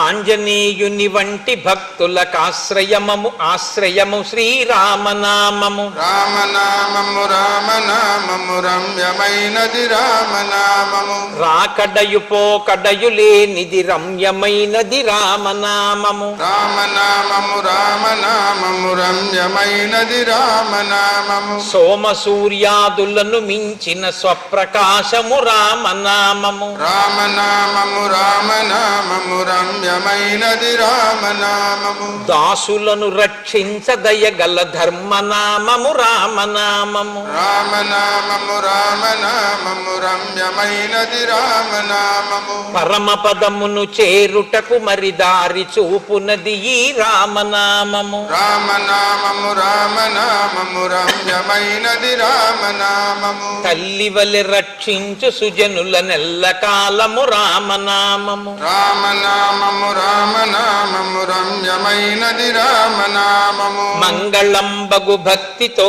పాడిన శుభకరంబగు శ్రీరామనామము రామనామము రామనామము రమ్యమైనది రామనామము మంగళాశాసనపరై మదాచార్య పురోగమై సర్వైశ్చ పూర్వైరాచార్యై సత్కృతాయాస్తు మంగళం మంగళం కోసలేంద్రాయ మహనీయ గుణాత్మనే చక్రవర్తి తనూజాయ సర్వభౌమాయ మంగళం ఉమాకాంతాయ కాంతాయ కామితార్థప్రదాయినే శ్రీగిరీశాయ దేవాయ మలినాథాయ మంగళం కరచరణకృతం వా కర్మవాక్కాయజం వా శ్రవణనైనజం వా మానసం వాపరాధం విహితం వా సర్వమేత్తక్షమస్వ శివ శివ కరుణాబ్ధే శ్రీ మహాదేవ శంభో సర్వం శ్రీ ఉమామహేశ్వర బ్రహ్మార్పణమస్తు.